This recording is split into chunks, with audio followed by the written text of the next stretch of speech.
It Ends With Us is in theaters now, so grab your friends, wear your florals, and head out to see it. Grab your striped pajamas, because you're not going to want to miss this. Bring your oxygen tanks, because this movie is going to take your breath away.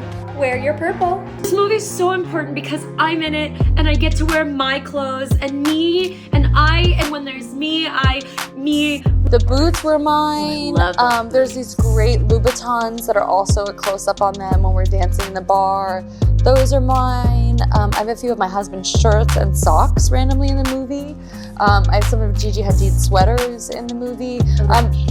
Yeah. Blake Lively's tone-deaf press tour for It Ends With Us has given the internet a serious case of the ick. We need to talk about this whole Blake Lively, Justin Baldoni stuff because I have a lot to say. This is his film, and he has basically been pushed out by the Blake Lively show. Because at the end of the day, I just wanted to make sure that they did justice and honored the experience of so many people and women that have actually experienced this. So we didn't want to shy away from it, and yet we also had to be really mindful to make it as real as possible. Your floral fashion continues flourishing this whole press tour. How much fun are you having with these? Best. I love it. Thank you for being in your flowers. Of course. A little flower bag. Look at this Judith Lieber thing. How beautiful that is. Everybody has the ability to end a cycle that they didn't ask for.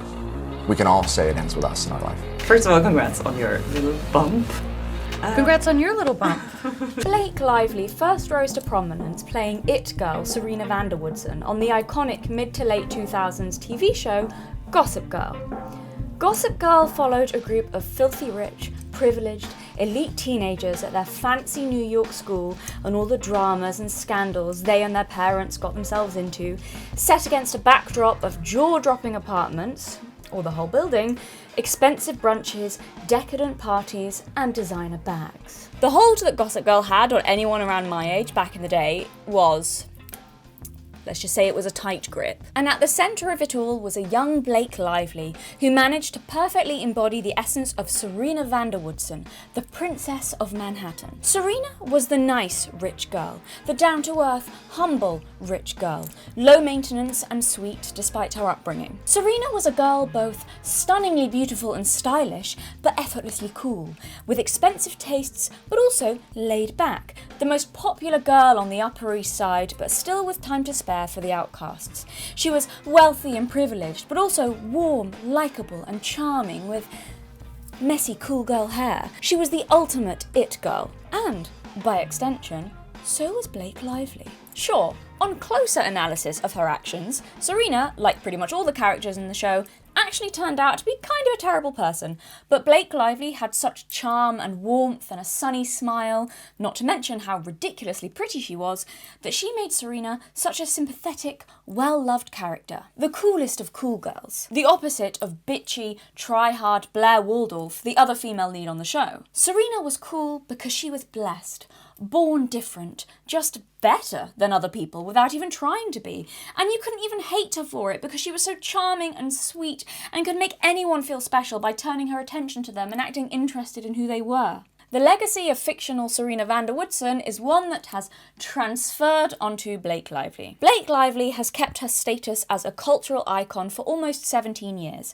the queen of the Met Gala and Hollywood sweetheart. Married to Ryan Reynolds, and with one of her ex-boyfriends, of course including Leonardo DiCaprio, now attending fancy events and doing charity work in her spare time as a classy married woman, Blake is, and was, basically living the life we all imagined Serena would go on to live. She was born to be famous. Serena Van Der Woodsen come to life. Blake is the main character. Everybody loves Blake. Until suddenly, almost overnight, they didn't. Glorifying domestic abuse, bullying and fat-shaming other women, making tone-deaf comments about the cycles of abuse, and selfishly centering herself in a story that is about very deep-rooted and traumatic themes, people have a lot to say about Blake Lively these days, and rightfully so. The internet moves so quickly, but with all the information I'm gathering about the alleged drama, something is telling me that these two are gonna end up like these two. Blake Lively and Ryan Reynolds, everybody's love them. They're so attractive, love their goofy relationship, but now I'm starting to think like the way they treat each other online in front of everybody, I'm like, what is it like behind closed doors? I bet you're both awful people. Like, I bet you're both just like really terrible. Anyone who's been on the internet at all in recent weeks has likely seen that in the midst of Blake promoting her latest movie, the most successful project she's been in a while, everyone has turned on her. Suddenly, everybody hates Blake. Any video of her doing press for this movie is just filled with comments accusing her of being selfish, self-centered, narcissistic, shallow, out of touch, vain, mean, fake, a bully, and hungry for just fame and money. Look at her Instagram comments, they're a mess. And every interview that she's done for this film has made her seem, rather than the classy, friendly, smiley girl she always was, instead, an obnoxious Hollywood celebrity. But why? What has happened to change public perception so quickly and so drastically? What went so wrong for the formerly beloved it girl, the cool girl of Hollywood with the equally well-loved husband? What changed about how the public sees her personal brand? The formerly authentic and down-to-earth Blake Lively has somehow managed to present herself as shallow, rude, and inauthentic. Are people perhaps sick and tired of the modern culture of self-obsession, celebrity worship, and vanity? Is Blake Lively following in the footsteps of J-Lo and becoming the latest joke of a surface-level, shallow superstar with no substance, overinflating her own importance to an embarrassing degree, doing nothing more than obsessing about herself and looking gorgeous, yet still wanting the glory of being known as the best person to ever walk the planet? What happens when you believe your own press? Let's find out. Welcome back to my channel, everybody. I am Galatea, and this is Acis, my dearly departed. And today we're going to be discussing the celebrity culture of vanity, frivolity, self-obsession, and marketing your identity itself as a profitable brand, and why, if you don't hide this from the public, they'll hate you for it.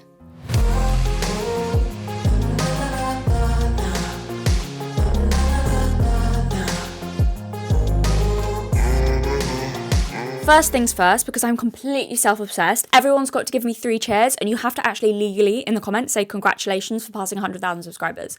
You have to do it to be here.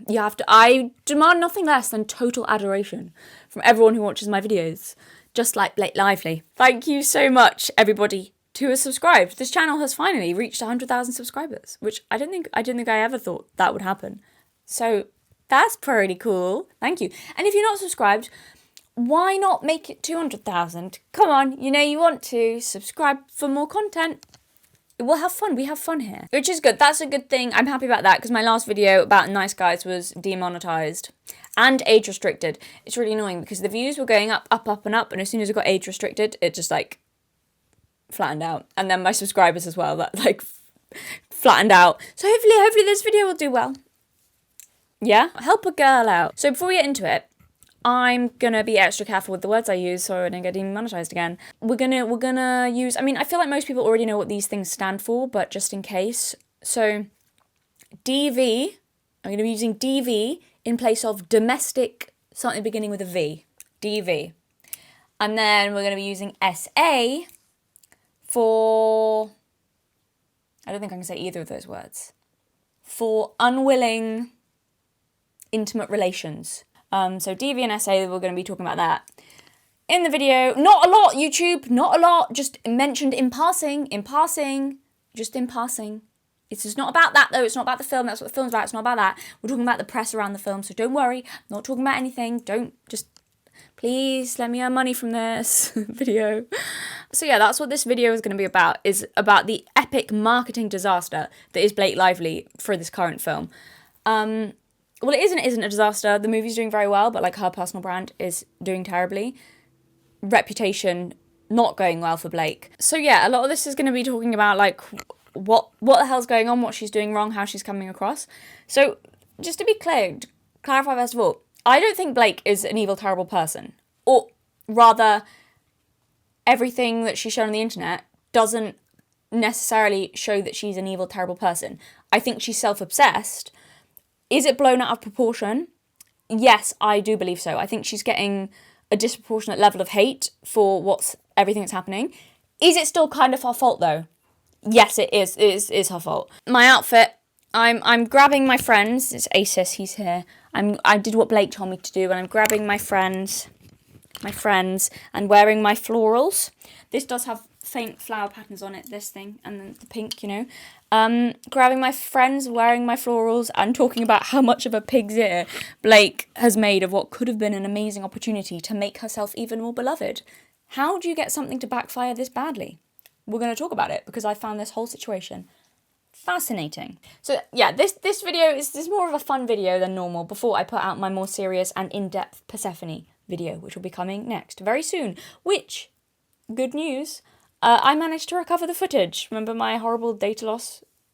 Oh, tragic, sad, but I managed to recover it. Well, not me, the guy that I paid to do it, he managed to recover the footage, which is very good. So that video will be coming out at the end of this month, but I still had a lot of catching up to do as that delay set me behind significantly. And I will tell you what helped me do that, what helped me catch up on lots of work with video evidence. So Magic Mind reached out and offered to send me some of their mental performance shots to see if they worked for me and if I would be interested in being sponsored by them. And after trying the shots, I am happy to report that they worked for me very well. So they are the kind sponsors of today's video and my saviour over my work disaster the past few weeks. So Magic Mind is the little shots, my favourite kind of shot, full of good stuff that gets you focused, brings clarity to your mind, gets your brain working its best, and also as a bonus has over 100% of your daily vitamin C and D per bottle. It's energy and mental performance without any of the bad side effects like anxiety, energy crashing, or disrupted sleep. It also has a cumulative effect, so I was trying it for over 7 days in a row and I noticed a clear improvement in my productivity. So Magic Mind say they're not so much about a quick fix as they are about a long-term approach to mental performance, being calm and free of stress. However, having said that, the first time I tried it, I was genuinely shocked at the effect it had.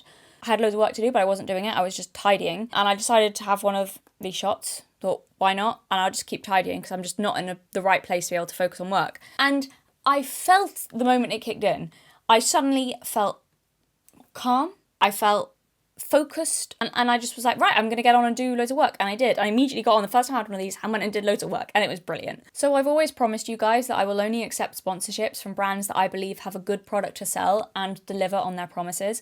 And Magic Mind genuinely really works for me. I love it. I can take it and have it on my morning walk with my dog.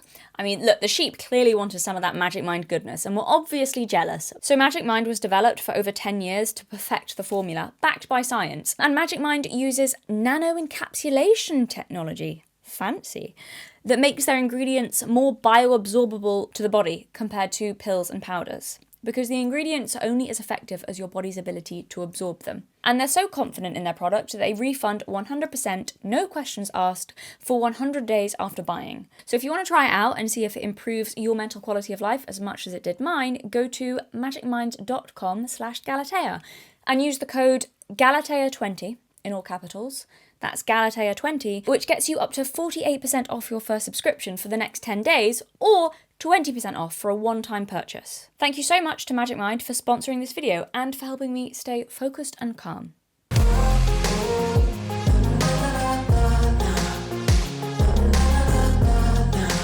So you might be wondering why I started this video with talking about Serena Van Der Woodsen, the fictional character that Blake Lively played, but I don't think it can be understated just how much I think the public perception of Blake Lively was shaped by her character on the show. Blake Lively is really up there on the Hollywood hierarchy, though not necessarily because of any roles since Gossip Girl. Yes, she has done some movies, though nothing that huge, to be honest, and I think for a lot of people, Gossip Girl is still what she's most known for what catapulted her into that success. That, and the fact that her husband and father of her 4 children happens to be Ryan Reynolds, the easygoing, charming, cool guy of Hollywood to Blake's easygoing, charming, cool girl. There's nothing like a power couple to keep your fame up and your career thriving despite a lack of recent successful projects. Keep this in mind. The power couple branding is one of the main things to blame for this whole disaster, and in my opinion, I think this is at least 50% Ryan Reynolds' fault behind the scenes. Or more than 50%, but we will get there. Not that Blake hasn't been in any successful movies, because she has, but I really doubt she would have kept her current level of fame and Hollywood power off that alone. The project she was in did fine, I guess, like Age of Adeline and A Simple Favor were a thing, but they really don't reflect her current level of relevance is my point. The 3 things that have kept her so culturally relevant still, even despite her career, in my opinion, are Ryan Reynolds, the legacy of Gossip Girl, and being known as a fashion icon and still being photographed for magazines. Someone described her, I saw someone describe her, she's more an influencer than an actress, but like top influencer or something like that. And I probably would agree. That seems to be a lot of the effect of her career. Like, it's half Hollywood actress, half influencer. One of the big things that she's been known for in recent years is amazing fashion looks. Year after year at the Met Gala, she always looks amazing. She always has beautiful, wonderful costumes and outfits that look show-stopping, fantastic. She's like known for that. That always is like, what's Blake Lively wearing? She's a fashion girl. She's very, you know, and I mean, again, the Met Gala's, well, I don't know how culturally, but it's, you know, in certain circles, it's quite like relevant. It's very the place to be. So to kind of be queen of the Met Gala and be respected or known there a lot year after year, that is also going to really help keep you well known in certain circles, especially the fashion circles. So yeah, and I think that the fashion girl thing, the Met Gala, all this stuff, she's still very much entangled. Blake Lively is still very much entangled with the image people had of her as Serena Van Der Woodsen, her character. So the rich, famous, cool girl who's still down to earth and funny as she lives her aspirational life could be either Blake Lively or Serena Van Der Woodsen you're describing. Part of the reason for this is, like I said, firstly, Blake is basically living adult Serena's life. But secondly, there's really not a huge difference in personality type, mannerisms, or even fashion sense and hair and beauty between Blake and Serena. Like her husband Ryan Reynolds, Blake is not so much an actress as she is someone with enough charisma that they can play a performative version of themselves time and time and time again. She's no Saoirse Ronan, let's just put it that way. Okay? She's not, you know, taking on anything hugely challenging or different to who she is. Like, I cannot imagine Blake in an artsy movie taking on any role more challenging than yet another beautiful, charming, smiling American girl who floats around in beautiful outfits. To make sure I'm entirely fair, I should mention she did a movie that came out in 2020, which I called The Rhythm Section, which honestly I'd never heard of, probably because it flopped, where she was attempting to take on a grittier, darker, more challenging role. I think she was playing a gritty London girl fallen on hard times and revenge, and maybe she was outstanding in that movie. I can't judge fairly because I've not seen the whole thing, but if the clips I saw are anything to go by, I just hope her performance was better than her bad English accent. She's Miss Popular, and that seems to be who she always plays, for the most part. And that's fine for a lot of actors. Like, there's those type of actors, they have one charismatic character that works for them and is powerful enough to build a megastar brand off of. When you hire them, you know what you're getting. Jennifer Aniston, I would say, is another one of those types of actors. Like, she's basically always still Rachel from Friends. There's nothing hugely varied or that different outside of that. And like I said, Ryan Reynolds, again, he's almost always snarky, sarcastic, funny, charming Canadian man. And that's Blake Lively. She is basically, to all intents and purposes, Serena Van Der Woodsen, but less scandalous. Or her brand always was. Like that, less scandalous. She still has the aura of it girl around her, even though when you look at her actual career, it's not A-lister impressive, in my opinion. She's an A-list Hollywood star without the A-list Hollywood projects, particularly recent projects, to kind of back that up. But that's partly because of how iconic and powerful Gossip Girl was and her character Serena Van Der Woodsen was. It was huge. So, what's the situation? Why has the it girl, fashionista, fun, I'm married to Ryan Reynolds and Taylor Swift and Gigi Hadid and my besties branding not worked this time?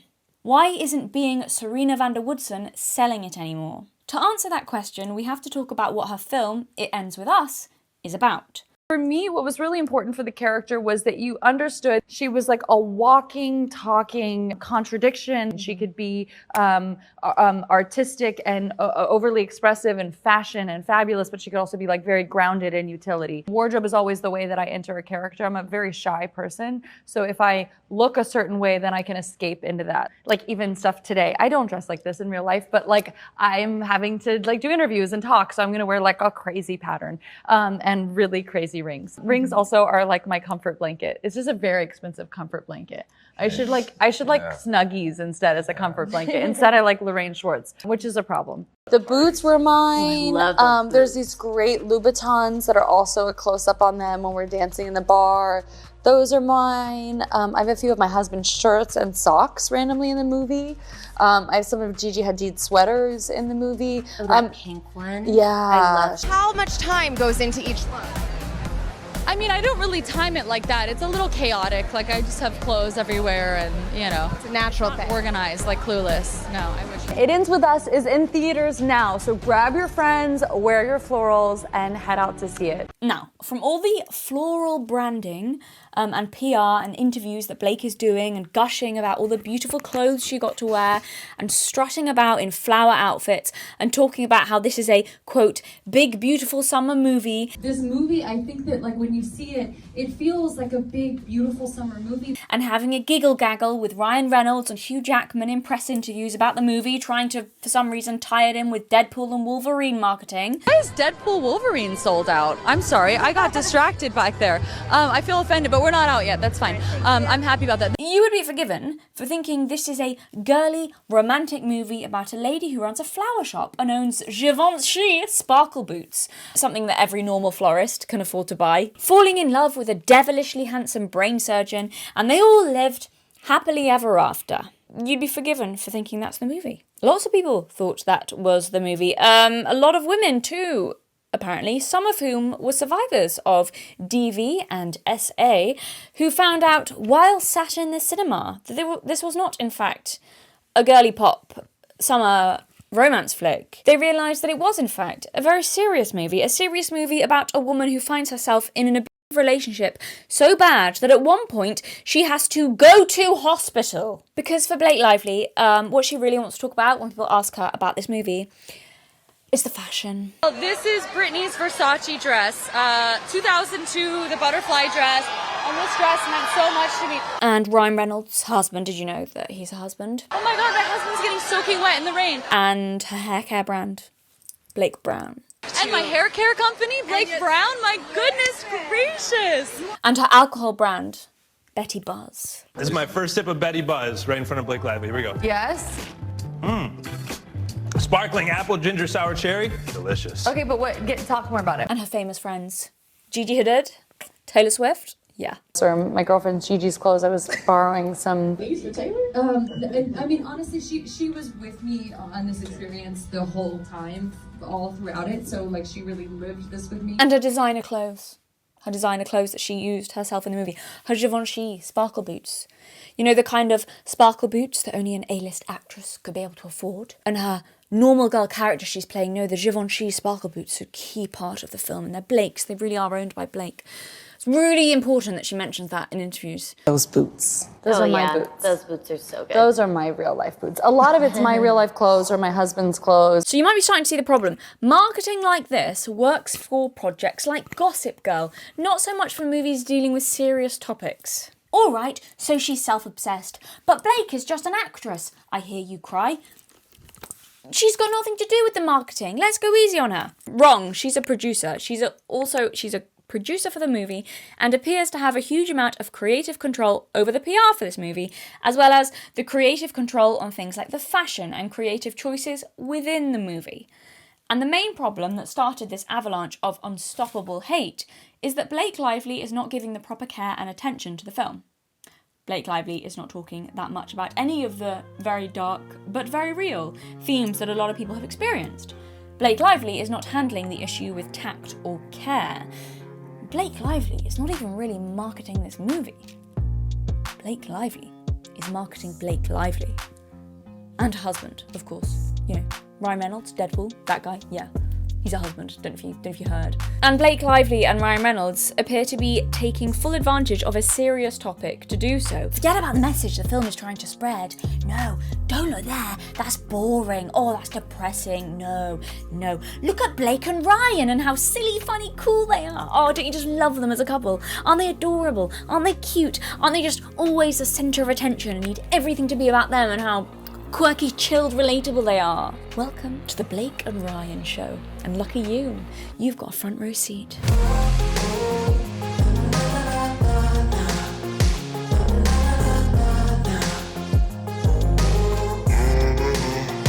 It Ends With Us is a movie based on a terrible book by Colleen Hoover, a terrible writer who writes terrible stories, written at a kindergarten age reading level but aimed at adult women and featuring explicit content. Her books could be described as romances if you're someone who throws the word romance around recklessly. Personally, I think boring horror stories is a better description. They always feature male love interests who are walking red flags and are repetitive to the extreme.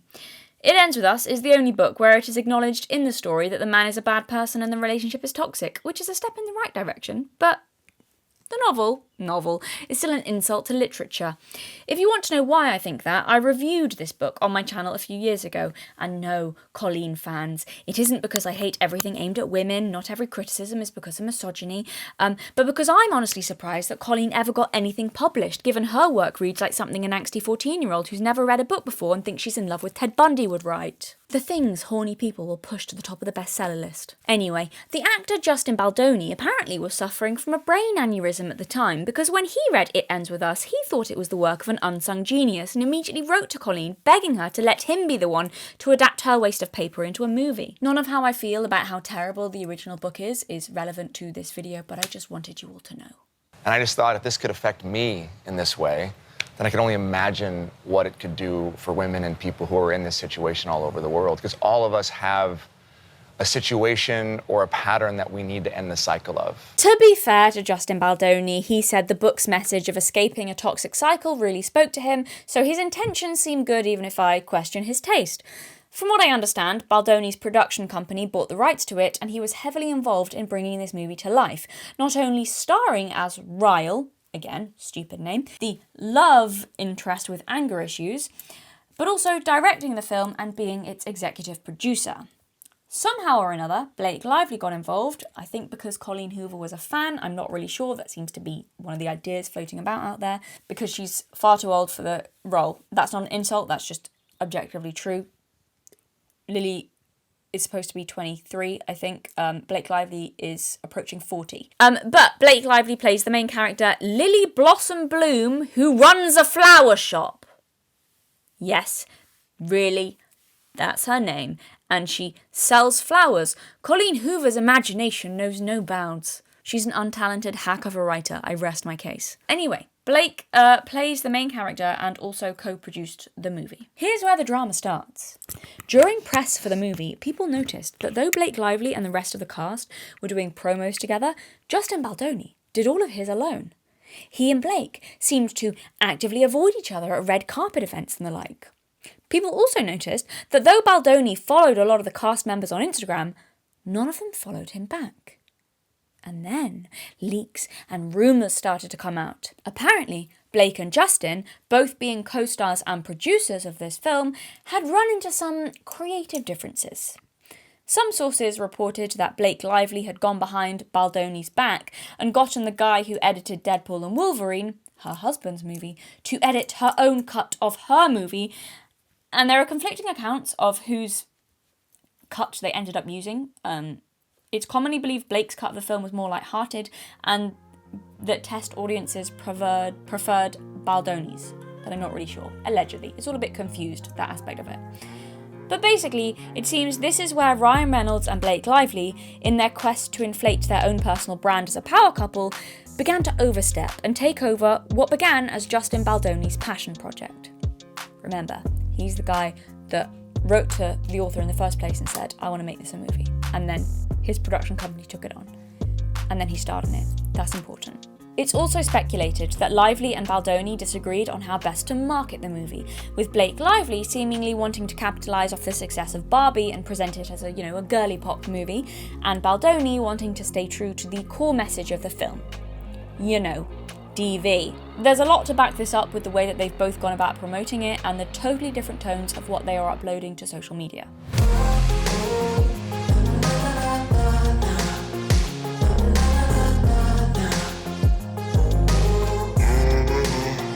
It Ends With Us is in theaters now, so grab your friends, wear your florals, and head out to see it. Method dressing. It's the hot new trend in the film industry. Method dressing is where leading actors in a movie will go to premieres and press events for the movie they're promoting in fashionable outfits on theme with the movie. in the theme of, you know? Zendaya is known for doing this a lot. So a lot of her outfits for the June press events were sci-fi themed. For the Challengers movie, she wore lots of pieces that referenced tennis or athleticism in clever ways. And for Spider-Man, there was a spider dress. I don't know, maybe there were some things as well. I don't know anything about Spider-Man, presto, I don't care. Jenna Ortega is also another actress. She's known for method dressing. She did it for Wednesday and now for Beetlejuice. So she is leaning into the gothic, creepy nature of the projects and even referencing specific scenes from the movie through fashion. There was one where she had a bag that was like the house from Beetlejuice, and all her clothes, and it's all very like either referencing costumes from the movie in the outfits. And most notably of all, of course, method dressing was highly effective in the marketing for the Barbie movie last year. Every outfit Margot Robbie wore while promoting this movie helped stir up the Barbie mania that swept the world. She was wearing pink. She was wearing high fashion versions of famous Barbie doll outfits. She became Barbie. I think this was a huge reason that people went to see the film wearing pink and that it became such a huge cultural, thing for a while. Basically, method dressing is a fun and highly effective way of generating press for a film and grabbing attention. And most of the time, I'm all for it. I love seeing the creative ways they're bringing in the themes from the movie into the fashion. It's very cool. All of those movies I mentioned though, Challengers, Spider-Man, Barbie, June, Beetlejuice, they all have fun or flirty or fantastical elements to them. It might be inappropriate to method dress if you were starring in a movie like The Boy in Striped Pajamas, for example, or 12 Years a Slave. Grab your striped pajamas because you're not going to want to miss this. Bring your oxygen tanks because this movie is going to take your breath away. If one were to dress up and make a big fashion extravaganza about movies dealing with real things that have really happened and really caused suffering for people while promoting their serious movie about those themes, we might describe that person as tone deaf, out of touch, self-centered even, taking on the role not for the art of it or even for the message or because they care, but because they want the opportunity to put themselves into the limelight. I would argue, and hear me out because this might be a controversial take, that a movie about DV probably fits into that category. Blake Lively has managed to give the impression that what she thinks is the most important part of this movie is the fact that her character loves flowers and fashion. A fairly unimportant character point and plot point that could be switched out for any other career path or costumes and not change the message of the story in any meaningful way. Yeah, that's the thing that Blake Lively has hooked onto and decided to promote. Why?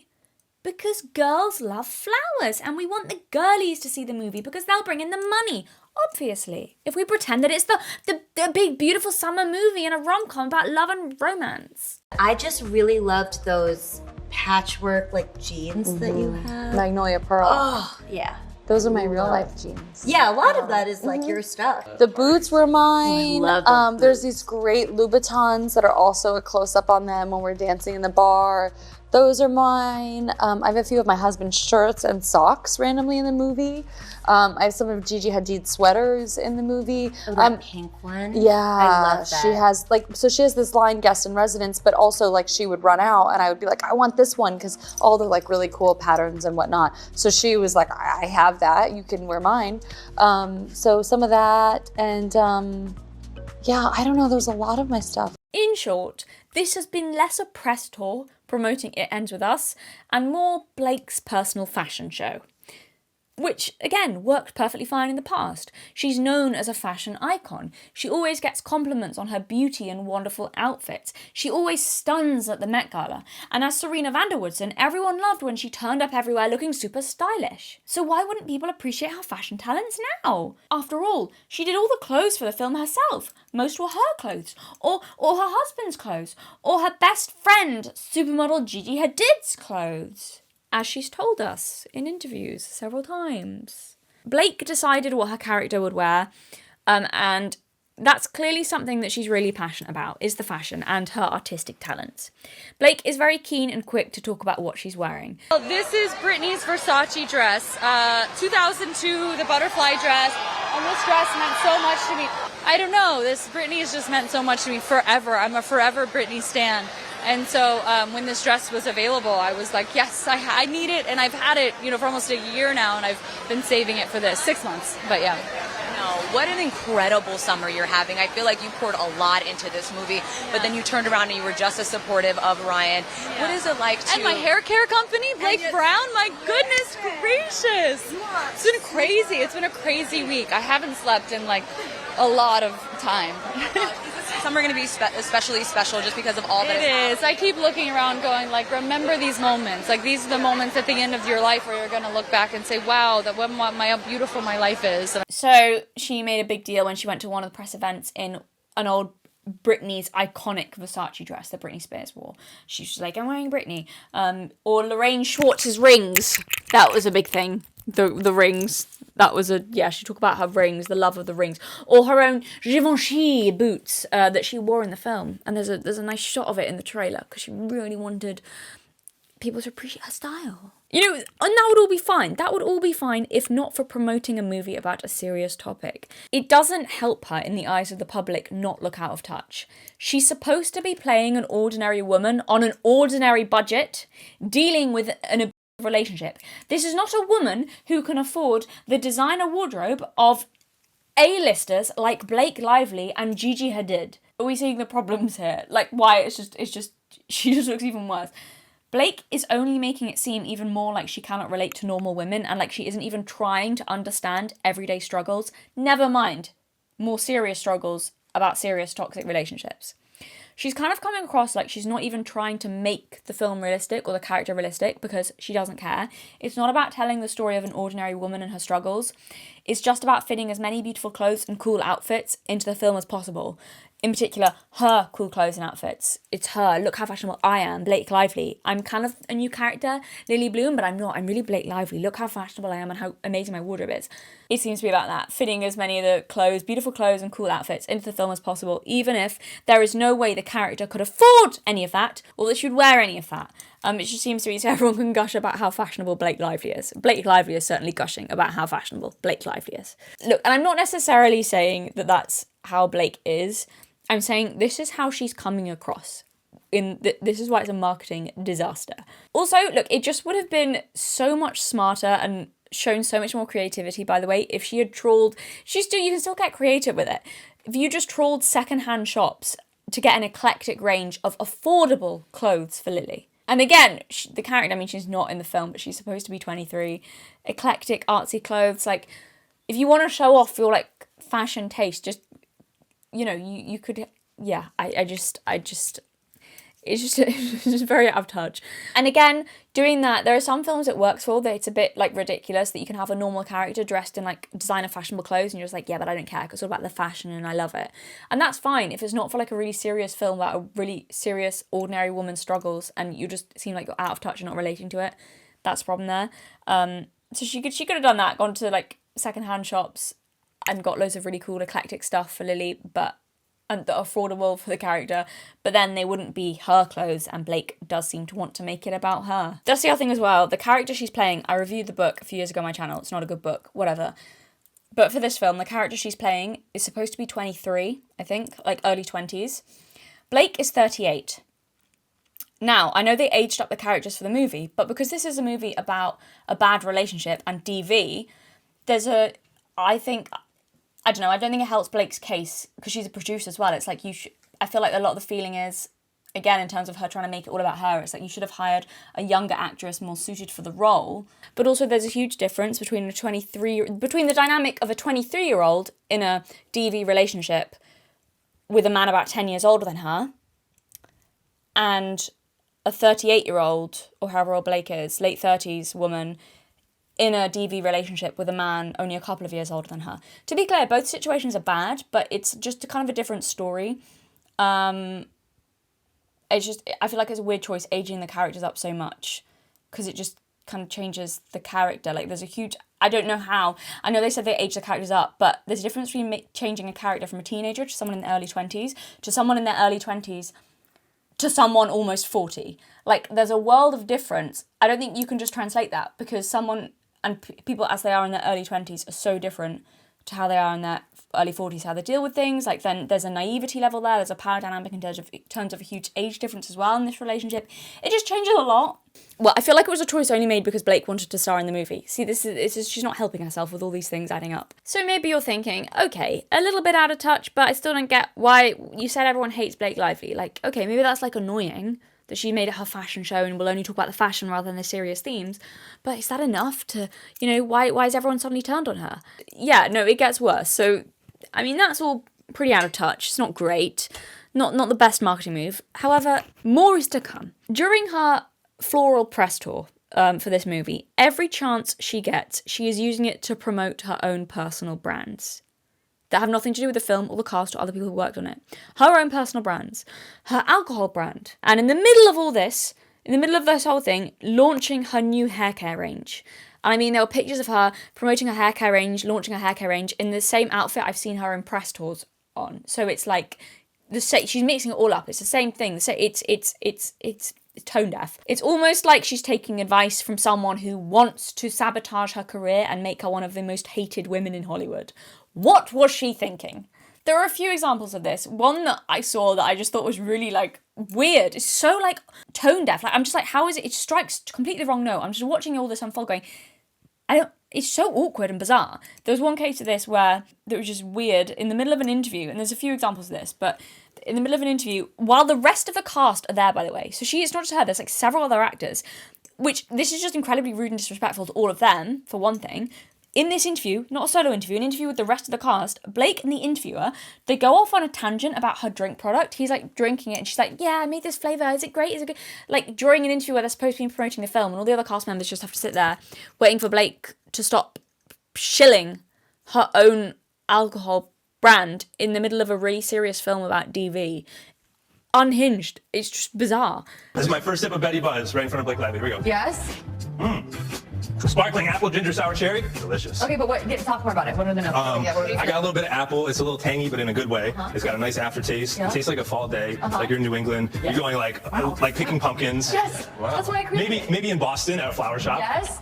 Honestly, I went to an apple orchard in New York, in upstate New York, and bought like fresh apple cider from there, and then had my Betty Buzz. It's a mixer, just like basically just ginger. Wow.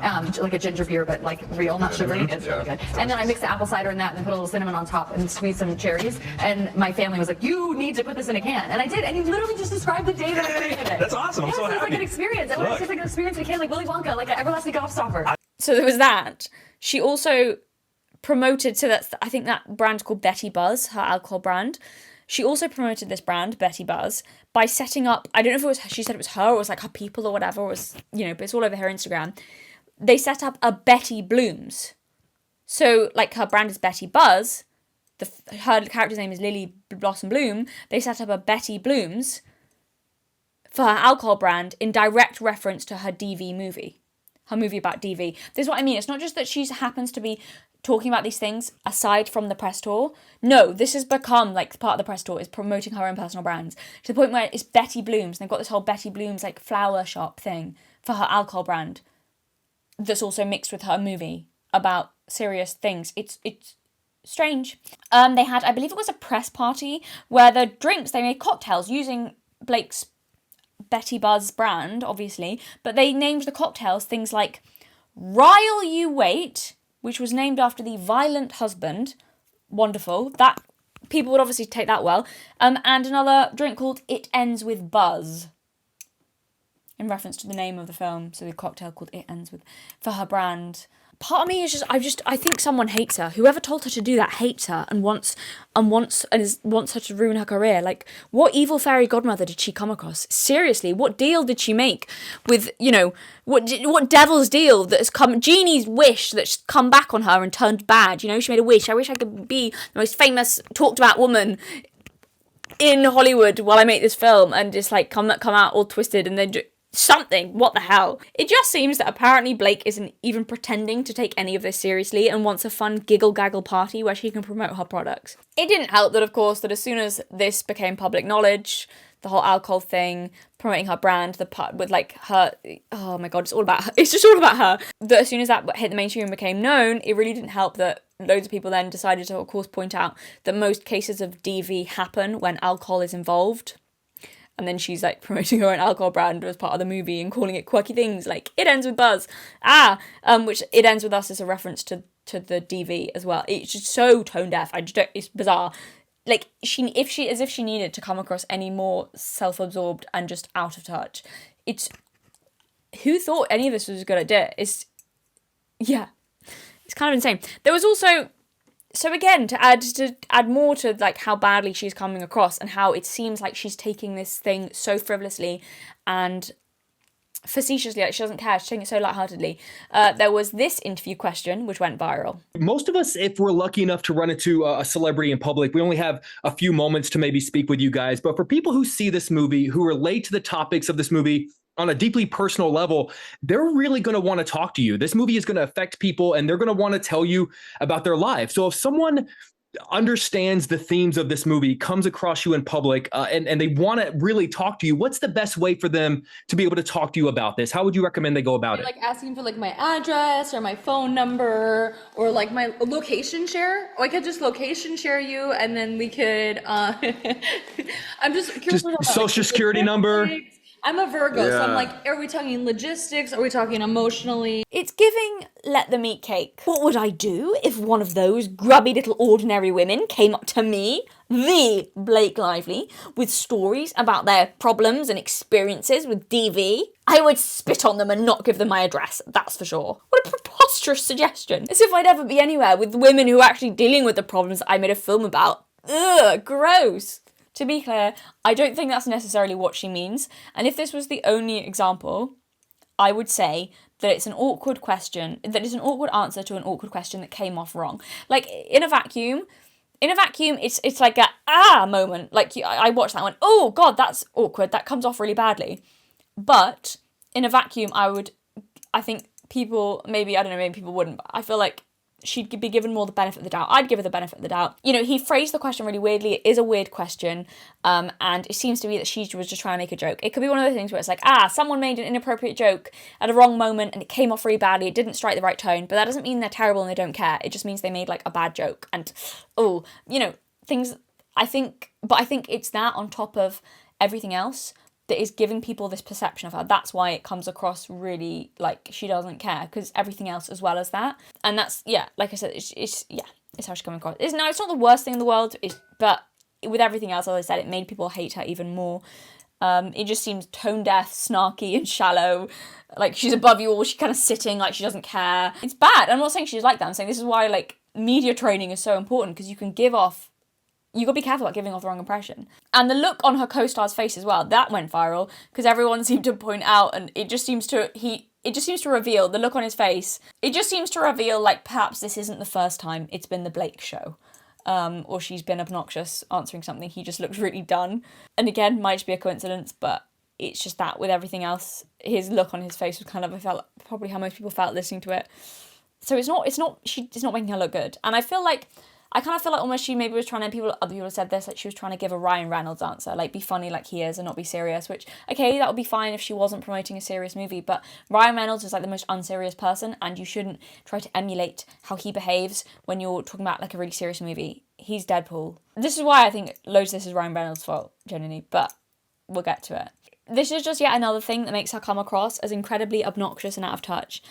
And yeah, as I said, it's a weird question. He phrased it weirdly, and her answer doesn't mean she's a terrible person, but it struck the wrong tone, especially on top of the self-obsessed, frivolous way that she's been promoting this movie. I mean, the reason are you asking for my address? Like that, the reason that comment bombed so bad is because she's trying to be funny, and it comes across that she's trying to make it all about her and be entertaining.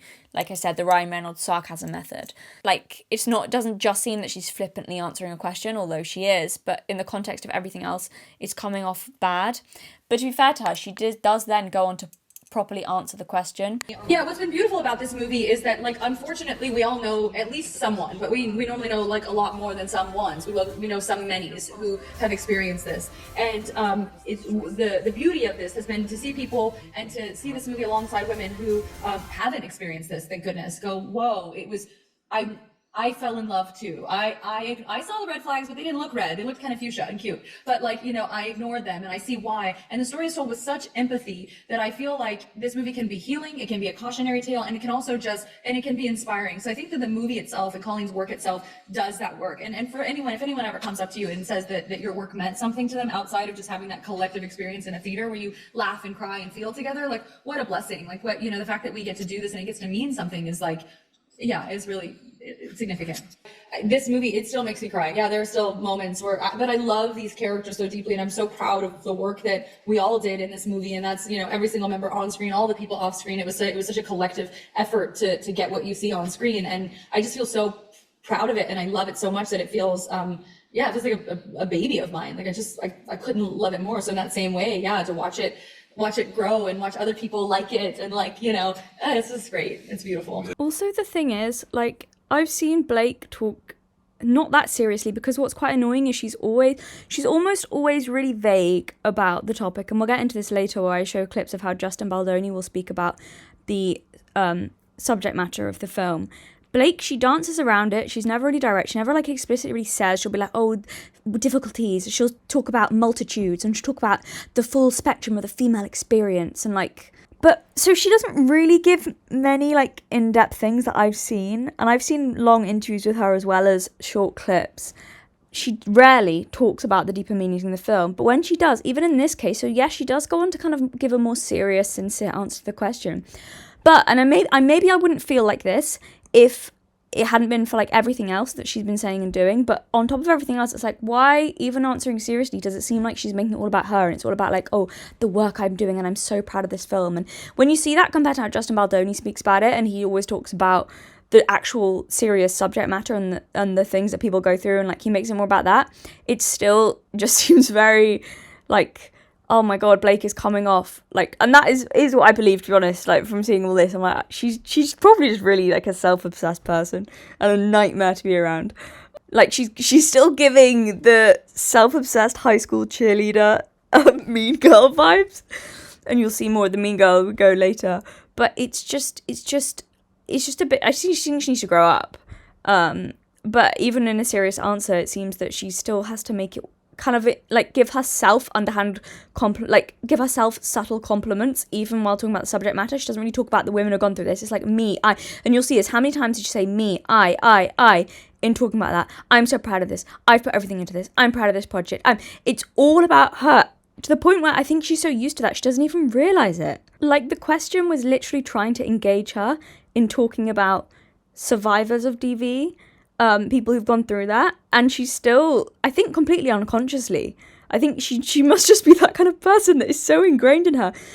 Did you see how she still flipped it and made it answering about her? She never pushes it outside of herself. It's always about her. Even when the question is directly trying to engage her in that. It's quite astonishing. So the other big thing is that if it wasn't for the contrast between how Blake Lively is promoting this movie and how Justin Baldoni is promoting this movie, I don't think Blake would have gotten anywhere near as much backlash. But he is making her look so bad.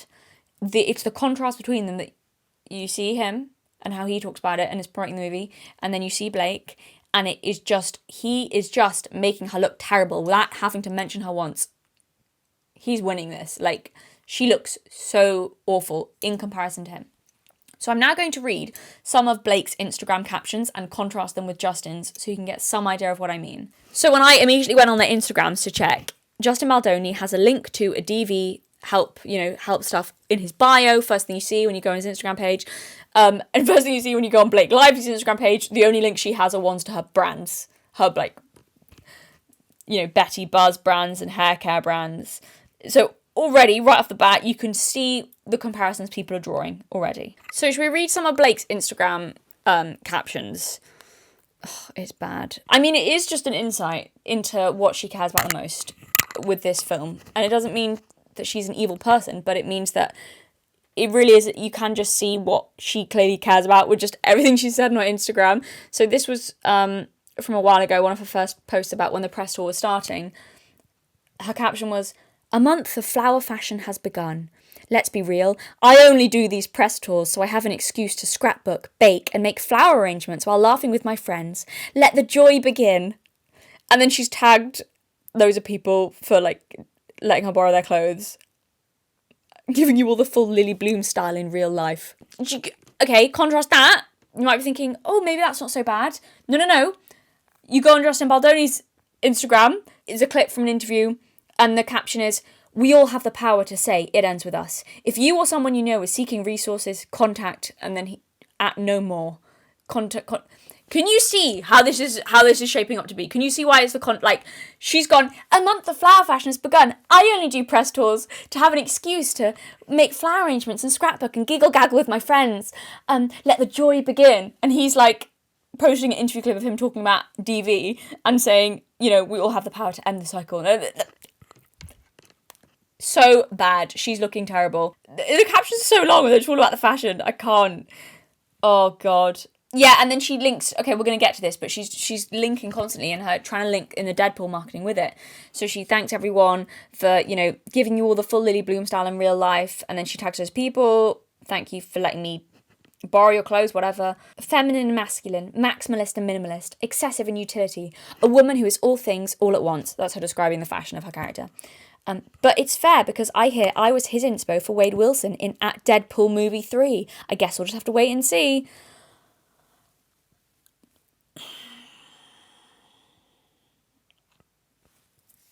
Can you see the joint marketing? She's trying to market with Deadpool. And we're going to see more of this because I think this is where the key problem starts.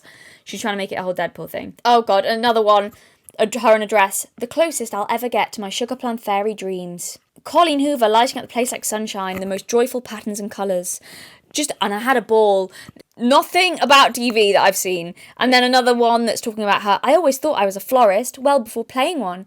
I buy corner store flowers. It's about flowers. I got to arrange flowers for It Ends With Us movie press. Blake, what are you doing? And then this one, stretchy dark denim with iron-on crystals is back. Thank you, Gen Z, for your contribution to bringing back my middle school dream clothes. At It Ends With Us movie, August 9th, flower emojis. In this outfit, I emotionally have braces on and I'm sobbing to Nora Jones, my best friend, Brittany Nicole, blah, blah. It's just about the clothes. She's doing fun. Oh, and then the tiny Betty Buzz. Yeah, she's promoting her Betty Buzz brand. Yeah, they made a tiny little set of the It Ends With Us flower shop, and then she's made a tiny little of her own alcohol brand, that It Ends With Buzz, in this mini scene of promoting the movie. You see what I mean? She's promoting her own products. It's insane. Girls' night out, flower emoji, at It Ends With Us movie. Fashion brought to you by the incredible young New York City-based designer, and then tagging people. It's just all about fashion. This one, it's not ever lost on me that I get to play dress up for a living. It Ends With Us movie 1 week away. Contrast that. See all that? Blake loves playing dress up. All of that. I want you to hold that in your mind. Everything I said, the captions, the fashion, how she's going, oh, girl, yay, fashion. Justin Baldoni's posts around the same time. Dear Survivor. This is his captions. Dear Survivor, you embody resilience and courage, qualities that shine bright even on the darkest days. In the tapestry of your life, each thread tells a story of endurance, strength, and hope. Every step forward you take, no matter how small, is a declaration of your unyielding spirit and an inspiration to others. You may not always see the impact you have, but your journey encourages and motivates, lighting the path for those of us still searching for the light. While I can never fully understand your pain and all you have endured, I want you to know that you are never alone in this fight.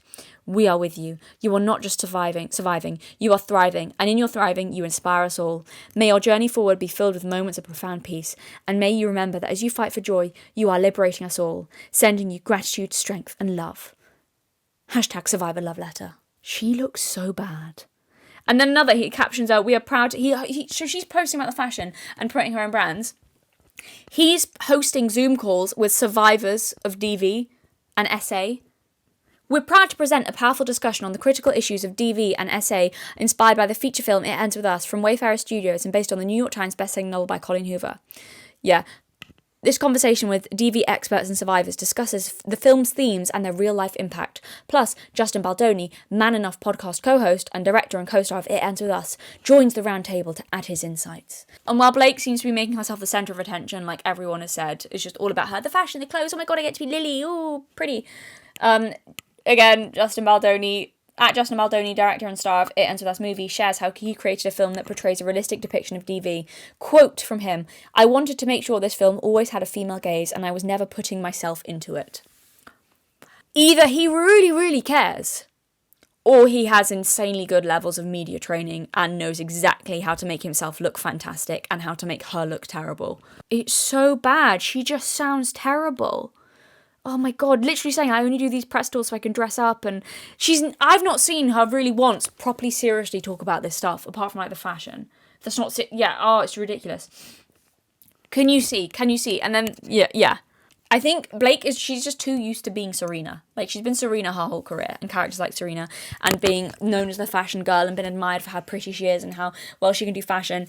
And I think she's so used to it. She's marketing this like it's Gossip Girl, and like she's the main character, because she's always been the main character. But like with this, it doesn't look good if you're the main character. Justin Baldoni is now the main character, but he's only the main character because he's pretending not to be the main character. He's like, I'm not going to center myself. Meanwhile, Blake Lively, buy my products, buy my hair care brand, don't I look pretty? It's really not a good look. Quote again in her Instagram post where she said, I'm going to be sad when marketing is over and I don't have an excuse to sit dressed up on my couch with you ladies.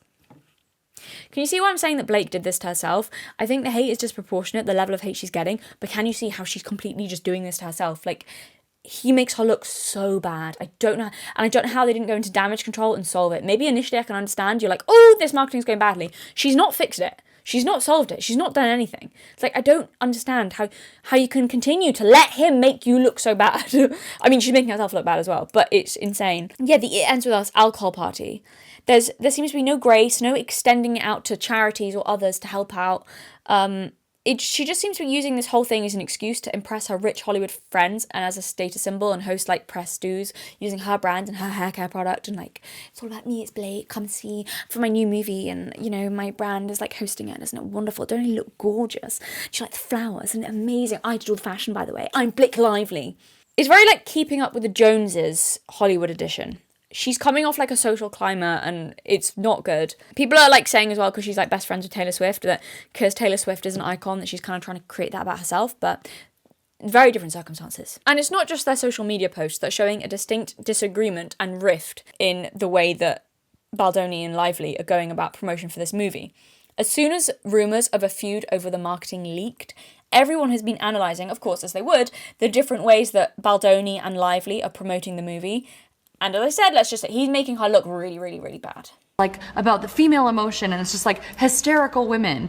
And I was like, no. Like, women also want to listen to Tom York. So we have a And then I remember finishing the book, and I wrote Colleen this like impassioned letter, just pouring my heart out and saying like, this is why I'm a filmmaker. This is why we started Wayfair Studios, to tell stories like this. And if this book, before it had become a global sensation, had already helped thousands of women leave situations like Lily was in, I knew that if we could find a way to adapt it, which we knew wasn't going to be easy, then we had the potential to impact millions of lives. Why is Deadpool Wolverine sold out? I'm sorry, I got distracted back there. I feel offended, but we're not out yet, that's fine. I'm happy about that. Ends With Us is in theaters now, so grab your friends, wear your florals, and head out to... Lily Bloom is, oh, look at me in flowers, Lily Bloom.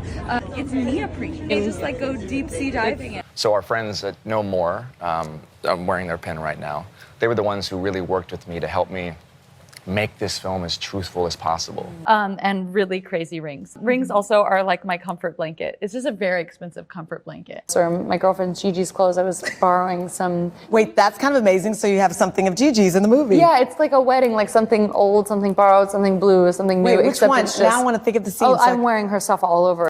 Because at the end of the day, like, I just wanted to make sure that they did justice and honored the experience of so many people and women that have actually experienced this. So we didn't want to shy away from it, and yet we also had to be really mindful to make it as real as possible.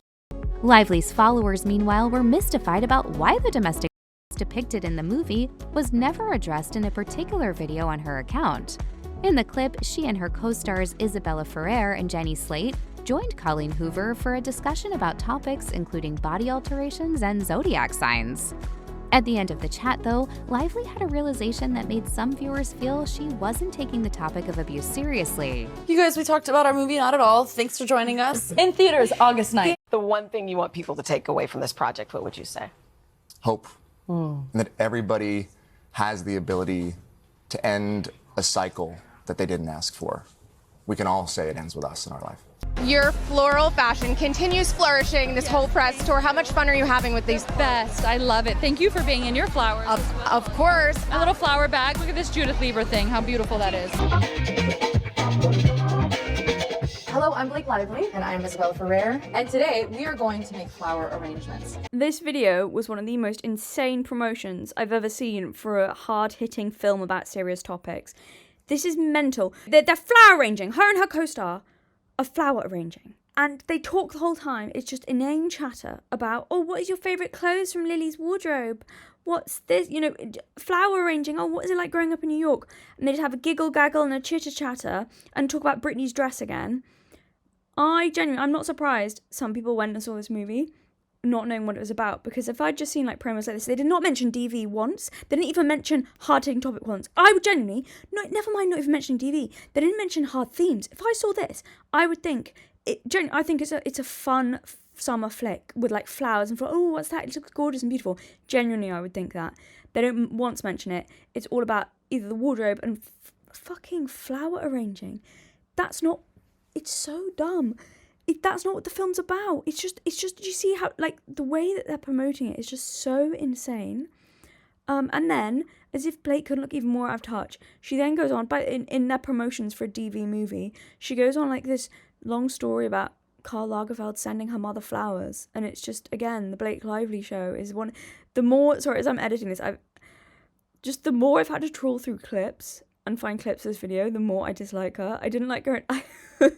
I feel like if I'd had to sit through as much as I have, I've just rewatched everything so many times at this point in the editing process and found different, like, other things I didn't know about when I filmed the video. I just dislike her so much more. It's just, oh my god, it's just ridiculous. Of receiving flowers from someone, or a loved one specifically. I mean, it's not my flowers that I received. I was working with Chanel, and my mom was sitting with Karl Lagerfeld, and she was saying to him that she had never received flowers in her life. No one ever sent her flowers. And she's like, people like hand me flowers. I never just like had someone like send me flowers. Like my husband will come home if he remembers. Then, you know, a couple months later, I'm working with Chanel again, and I bring them, and I walked into my hotel room, and it was like someone died, like a queen died, or like Baz Luhrmann had been there. The whole room was just filled, like Gatsby style, with the most incredible flower arrangements ever. And I was like, wow, Chanel's really grateful to be working with me. And they were all to my mom, and Karl had sent her flowers and wrote a beautiful note, and it was just like, oh my god, it was like I just got goosebumps. What's your favorite memory of receiving flowers? So the other thing that kind of shows potentially some of their disagreement in promotion is the poster. So the poster that we see everywhere is very different to the poster that Baldoni posted to his Instagram story for the movie poster. So here's where you can see very clearly the differences in their marketing approach. So Baldoni's poster, the poster he posted is not the one we see everywhere. His poster, it looks serious. It has a clear reference to something dark in the strapline. So it ends with us. You've got both characters on it that it's about their dynamic. You see both of the characters. It looks tense. It looks tense.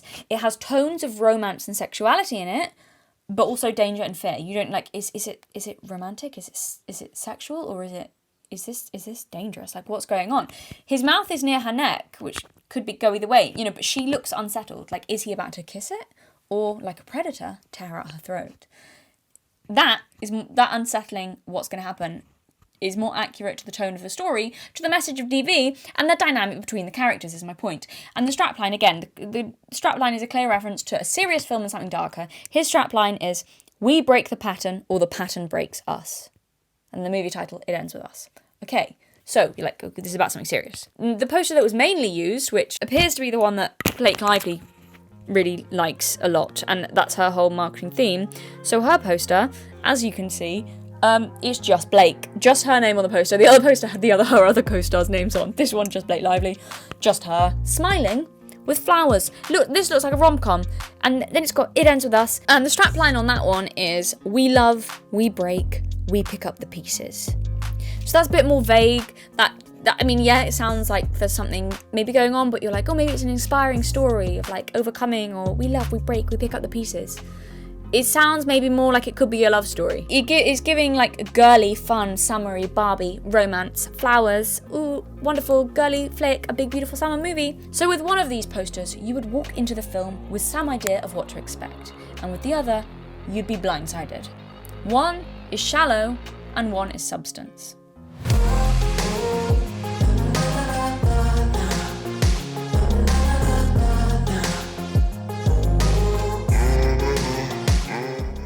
As if all of this wasn't bad enough for Blake and her image. You think it's not going to get worse. Oh, it gets worse. It always gets worse.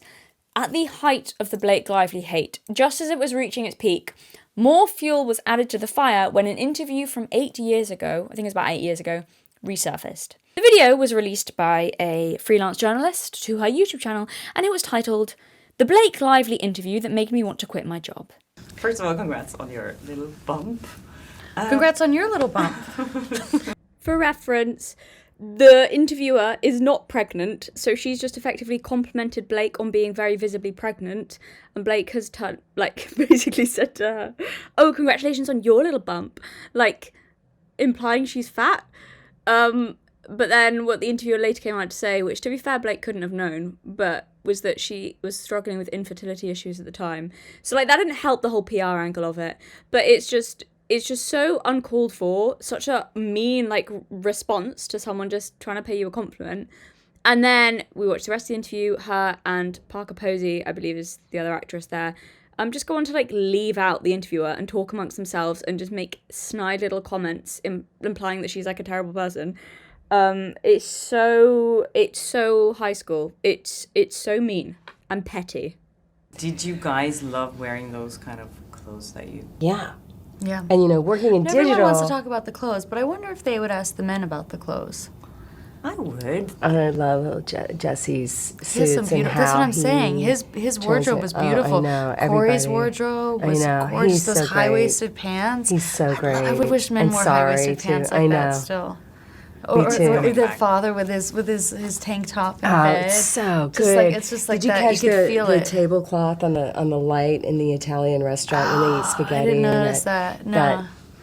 There's so much warmth of everything, Yeah, it's not just the women that have the clothes. But I feel like the women get the conversation, but it's every detail with everybody. Yeah, it was amazing.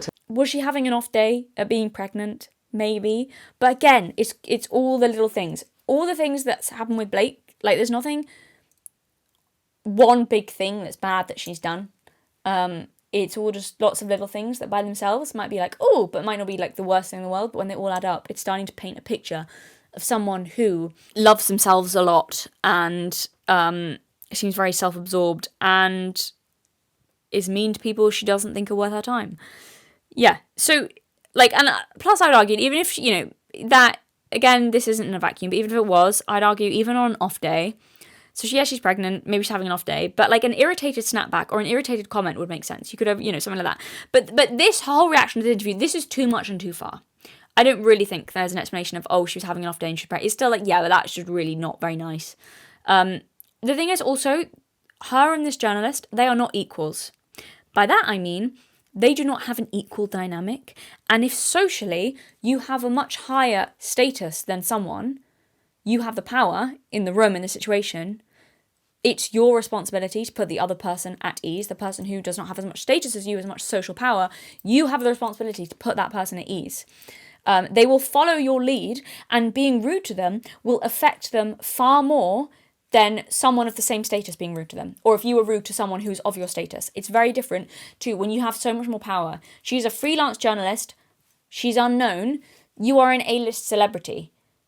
And it's just really ungracious and awful to do that to someone when you know that you have so much more power than them. It's a real misuse of that status that you have over someone. And the thing is as well, maybe it'd be if the journalist was being aggressive or was trying to catch you out and it was a serious interview, that would be fine. This is not. This is no aggressive journalist searching for a scoop. This is a puff piece to promote your movie, and she is doing you a favour and trying to make you look good. Being that cruel to people that you have a level of power over really reveals some unsavoury things about your character, and it's not a good look for her. Blake is the star. She has the power in that dynamic. It's so ungracious of her to behave that way. It's really bad. And would she have done that with someone, I don't know, like Jimmy Fallon or someone famous, even if she was having an off day? Probably not. No, I don't think she would. I don't think she would ignore them and make them feel it's so mean. It's so mean. This did not help her. Can you imagine when this interview came out and the height of her Blake Lively hate? This blew it to another level again. First of all, congrats on your little bump. Congrats on your little bump. She did that interview with a reporter. Oh, yeah. And the reporter had known she was pregnant. And Yeah. so, I love your bump. And then she goes, love your bump. And I was like, okay, well, that was crazy. That's a wild remark to also hit back with. Yeah. I know. And the reporter's like, I wanted to cry in that interview. I was like, I would have wanted to cry too. Imagine Blake Lively pokes at your pot belly. What do you feel like is the biggest misconceptions about fame and Hollywood in general? I think the idea that people think that they know you, I think because of the how intrusive media is these days, people care so much more about your personal life than they do your work, and if you aren't open with your personal life, then they just make it up for you and share it for you. So I think the biggest misconception I see often is people feeling like they know someone that they don't, because they know what the media has created of someone. So this was definitely an obvious jab at the interviewer, implying that she's being too invasive and personal with her comments. Well, first of all, I would say the interviewer is not digging at all into Blake's personal life. She's not asking anything. She complimented Blake, who very publicly, by the way, was going around talking about her pregnancy in interviews and how amazing it is and how much she loves her husband. She has made her happily married life her brand. And then the audacity to get offended when someone doesn't even ask. She's not asking personal questions. She said, oh, congratulations. It would almost be rude not to say it because of how public Blake was about her pregnancy and how happy she was about it. And she's been very public with that and her marriage. It would almost be rude to not say. Do you know what I mean? To not be like, oh, congratulations on your good news, your pregnancy. Oh, wow. It wasn't an invasive question. And it's so, I think, mean and underhand to try and present this woman and make her feel really bad and ashamed. It's kind of trying to make someone feel ashamed of themselves and feel really wrong. It's really quite insidious mean girl thing to do. Where it's not just being mean to someone, it's making them feel like they're wrong. Like they've been the mean one when they haven't been. And make them question themselves and go, oh my God, did I really do something awful? I didn't mean to. It's not extending someone that grace to think maybe they weren't being invasive and thinking they knew me. I didn't get that vibe from the interviewer. Maybe they were just saying something nice because they want to get, have a nice friendly interview to promote me as a brand. It was just so obviously, it's just really mean. There's no other word for it. It was just really uncalled for and really mean, kind of leaving someone out and just very I felt like I was 12 again, seriously. And the disappointing thing is when you meet the people, they're always so much more awesome than they're portrayed to be. I mean, that's normally my experience. And even people that are portrayed to be really great people, they're just a lot more complicated and interesting and nuanced and caring and thoughtful. And that's always nice, to see that your idea of someone isn't always who they actually are. Yeah. Okay, thank you. Thank you, guys. Take care. It was also just quite annoying, masturbatory, Hollywood circle jerk of everyone in Hollywood, they're just so much nicer and more amazing and more talented than the media and the press always glorifies them as being, and so am I, by extension. Obviously, I'm talking about myself. It I don't know, it just comes off really badly, especially after she's been mean to someone, but then is implying that she's so much more of a kind person in real life. Because that's kind of what she's doing. She's talking about herself. Again, as well, the other thing as well, this interview, it's also making Blake look even more like a self-obsessed attention seeker. So all of this happened, this whole interview disaster, happened around the time that a lot of celebrities were going viral for clapping back at sexist interview questions, or when interviewers would ask them about fashion or how they balanced being a parent with having a career. Stuff that they never asked the men. Yeah. But I think she just took it this woman just referencing a pregnancy as the same as someone been asking a sexist question or asking, oh my God, it's crazy that you have a career and are a parent. That you wouldn't ask a guy. That's not what the interviewer was, though. It was not at all the tone of the interviewer's question. And it shows, again, just such a lack of grace to not extend to her the benefit of the doubt for what was obviously intended as a nice congratulatory comment. Even if you thought that she phrased it weirdly, even if you thought, oh, she phrased that weirdly, I didn't like that comment, came off a bit, that was maybe a bit rude, you would still have the foresight to know that she clearly didn't mean to be insulting. That it would have been an honest, it's obvious in that time, it's obvious that it wasn't, it wasn't meant to be nice.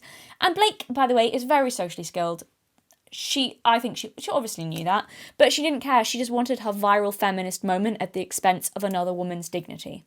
Well, she got her viral moment, just not in the way that she would have liked. It's just another example of Blake using a meaningful issue to try to further her own personal brand. It's adding up. She's not looking good here. And also it's really insulting to the costume designers as well. For reference, the film was very like, it's a film where the costumes were a big part of the film. It's not just a random question. And Blake is known as loving fashion, so the interviewer asking her this is more than normal. It's so relevant to everything, and it's not at all sexist. It's directly trying to engage her in her interests and in the movie. But like, and also it's insulting to the costume designers. Fashion is art, especially in the theatre or in movie sets. Costume designers and set dressers and all those people, they're immensely talented people that help set the tone and the mood of the work and give us symbolic information about the characters. It is essential. It's not just clothes, which Blake knows because she won't stop banging on about it in her latest movie. And hilariously, obviously, as people could expect, that comment of her being offended by being asked about the clothes has massively come back to bite her. When she's in a really serious movie about DV, all she wants to talk about is the fashion. Everyone wants to talk about the clothes, but I wonder if they would ask the men about the clothes. I mean, I love Lily's style. I think when you see the film, her style makes sense because she's a woman of multitudes. It's storytelling. To me, fashion and costume design is storytelling. And also, people are really annoyed at her because it just shows how disingenuous she was being to the interviewer some years ago. It shows that she wasn't actually genuinely offended. She didn't take it badly. She didn't really care. It wasn't about that. And she does love the clothes. She just decided to make this other woman feel bad about herself and to have a moment at someone else's expense and to, it was just so disingenuous. It just shows how disingenuous she was being and that she doesn't really believe that. She doesn't really believe that the interviewer was being rude to her. She didn't take it. It wasn't a misunderstanding. Blake knew exactly what the woman meant. She was just using it to her own advantage. And I think that's the thing. People don't like inauthenticity or fake care in people, and people pretend to care about things, and that is how Blake is coming across. The reason this took off is because people already saw Blake as unlikable, frivolous, self-obsessed and shallow during this press tour, and this, again, interview just seemed to confirm it again for most people. So now, as I mentioned earlier at the beginning of this video, I think people have taken this too far and are digging into everything she said, and they're finding rude things in jokes she made, or pulling her apart for comments that she's made in the past that I don't actually think are rude. But people are like, oh my god, and she said this. Like, she made a joke about this other pregnant woman. And I'm like, okay, but that's clearly a joke, and that's clearly not. Yeah, but that happens on the internet. It's the nature of the internet and mob mentality. When people want to go after you, they'll go after you for everything. But I would prefer if people would just actually stick to things worth criticism rather than trying to drag everything in that's like, okay, that's not actually bad.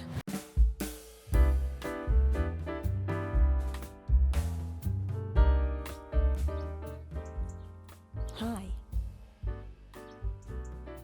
Are you tortured by never knowing what happened to the unreleased scripts from my unfinished video series, like parts 2 and 3 from my review of Netflix's Winx? Are you kept awake at night, pondering what mysteries the 30 minutes I cut from my Rolo video could hold?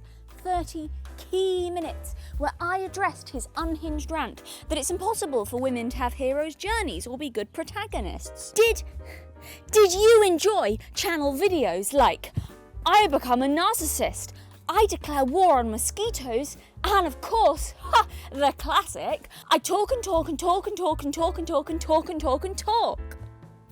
If the answer to any of those questions is yes, then joining my online cult could be the right choice for you. That's right. Over at The Authentic Observer on Patreon, you'll get access to unreleased scripts from videos I never uploaded, the cut sections from longer videos, if there are any, and hours of unedited rambles. I talk about everything, like how important mood is in storytelling and the difference, if any, between masculine and feminine points of view in writing. Or a video discussing the poetry of some of my patrons. Or that time Fresh and Fit had a proud grapist on their podcast. Remember Scientology?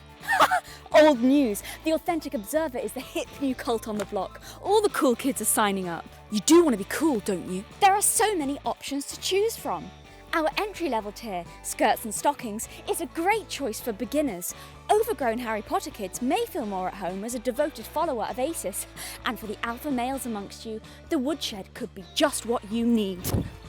Just don't let Rolo see you. No one knows what he does to the men he catches. The Authentic Observer cult operates on an honesty system. All tiers have the same access to content, the idea being to support the channel and the content produced here at whatever level you feel appropriate. So if you value the content on this channel and would like to support me, that's where to do it. Link down below in the description box. So if, like myself, you enjoy listening to the sound of my voice, hop on over to Patreon for an offer you don't want to miss. Join a cult today!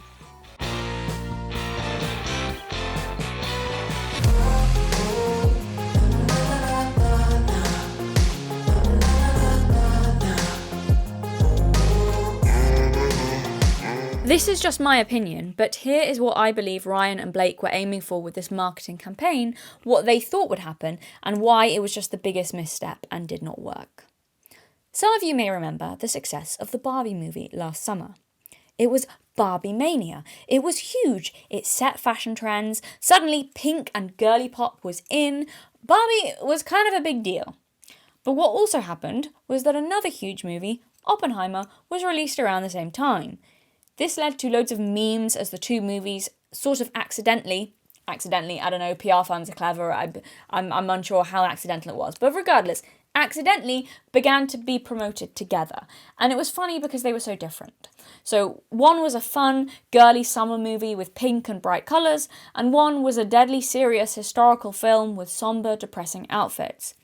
It kind of became like, the joke kind of became like, oh, it's a girl's movie and a guy's movie coming out at the same time. There were jokes like people like saying, dragging your boyfriend to see Barbie, but he wants to see Oppenheimer. Things like that. People dressed in pink and black outfits saying, when you seeing Oppenheimer in the morning and then seeing Barbie in the afternoon. And this cultural phenomenon became known as Barbenheimer. It was silly, it was funny, it gave extra press to both movies, kind of like a power couple does for both people's careers. It had that effect. We've already spoken in this video about how I think Blake tried to recapture some of that Barbie mania for her movie by method dressing. Just like the Barbie press involved a really strong girl look, all about pink and sparkles, and for the girls, Blake went for a strong girly visual with the theme of flowers. Just like songs for the Barbie movie by huge female artists like Lizzo did one, didn't she? Dua Lipa? Was it Dua Lipa? Was it Megan Thee Stallion? Who else? I'll put whoever did the songs for the Barbie movie. But yeah, just like they took big female artists and did big hit songs for the Barbie movie, it drummed up more press for Barbie and it made it more culturally relevant and girly and girl power, and it just made it bigger. And the same thing has happened, I think, here, or they're attempting to do that here, with Taylor Swift, the current biggest female artist in the world and a personal friend of Blake Lively, using her song In It Ends With Us. I feel like they're trying to recapture some of that Barbie girly girl power magic. And the way Blake speaks about this movie is also similar to all the Barbie press. It seems like she's trying to recreate that again. This movie, I think that when you see it, it feels like a big, beautiful summer movie. To remind people, this is a movie where a woman gets pushed down the stairs by her husband while pregnant with his child. But sure, Blake, it's a big, beautiful summer movie. This is why she seems so unserious. Blake doesn't seem to realise that the flowers are not the most important part of this film. And there was also, I would say cringy clip where she described herself as a, quote, crown straightener. Someone on social media is calling you a crown straightener. I said, what's that? She said, a woman who goes around straightening other women's crowns. And I was just like, oh, it was just like the best compliment I've ever been given, because I do identify as that when you think about it. It was very David Brent coded, like, oh, I didn't say this about myself. People call me like a hero. They say, I mean, not that I think I am, but like, people have said that. They've said in the past that I'm kind of like iconic and a hero, and that's really humbling for me. It was giving off those vibes, humble brag. It's like, and just with everything else, I'm being cynical now, but I'm sorry, she's selling everything. So I think it's right to be cynical about everything that she's saying during this press tour and everything she's doing, because she's selling so many products. I think she's trying to explicitly express that she's a girl's girl, which she clearly isn't. We saw how you spoke to that journalist who didn't have as much social status as you, Blake. But it's funny because her going, I'm a crown straightener. Someone said that about me. Like, I straighten other women's crowns. I really uplift other women. What's really ironic is that she turned a statement someone said about uplifting other women, she managed to turn that into bragging about herself. Ironically, in bragging about how much she supports other women and as a crown straightener, the only thing she's doing is trying to uplift her own ego and image in the eyes of the public. And yeah, and that sums up this whole PR campaign, pretending it's about other women and girl power and girls and, female liberation or whatever the hell, when really it's just all about herself. It's very clear. But this thing, she clearly wants to be known as a girl's girl. She wants to be and it just makes me really. So there was a clip initially that went viral before everyone started to hate her. There was a clip that went round where they were all having a photograph and then she pulled her co-star's non-famous girlfriend, so a guy who played another of her love interests in the movies. His girlfriend was like not in the group picture, and Blake, in a big dramatic moment, stop the cameras, pulls this woman, her co-star's girlfriend, into the group picture with them all. Very, on the red carpet in front of all the cameras and saying, now you can, now we have all the women. Everyone together to the left.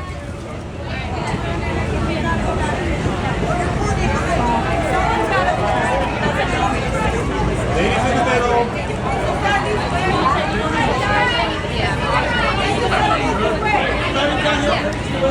Maybe it was genuine, but I do not believe it for a second, because it just seems so I don't know, I just feel like, I'm not saying it was staged, not that other people were in on it, but I just feel like she took the opportunity, that she was like there and like, oh, this will make me look really good, because she doesn't care about other women, because she was really mean to that journalist who had less social power than her. She doesn't care about women who have less social power. It's just, if it makes her look good, she does.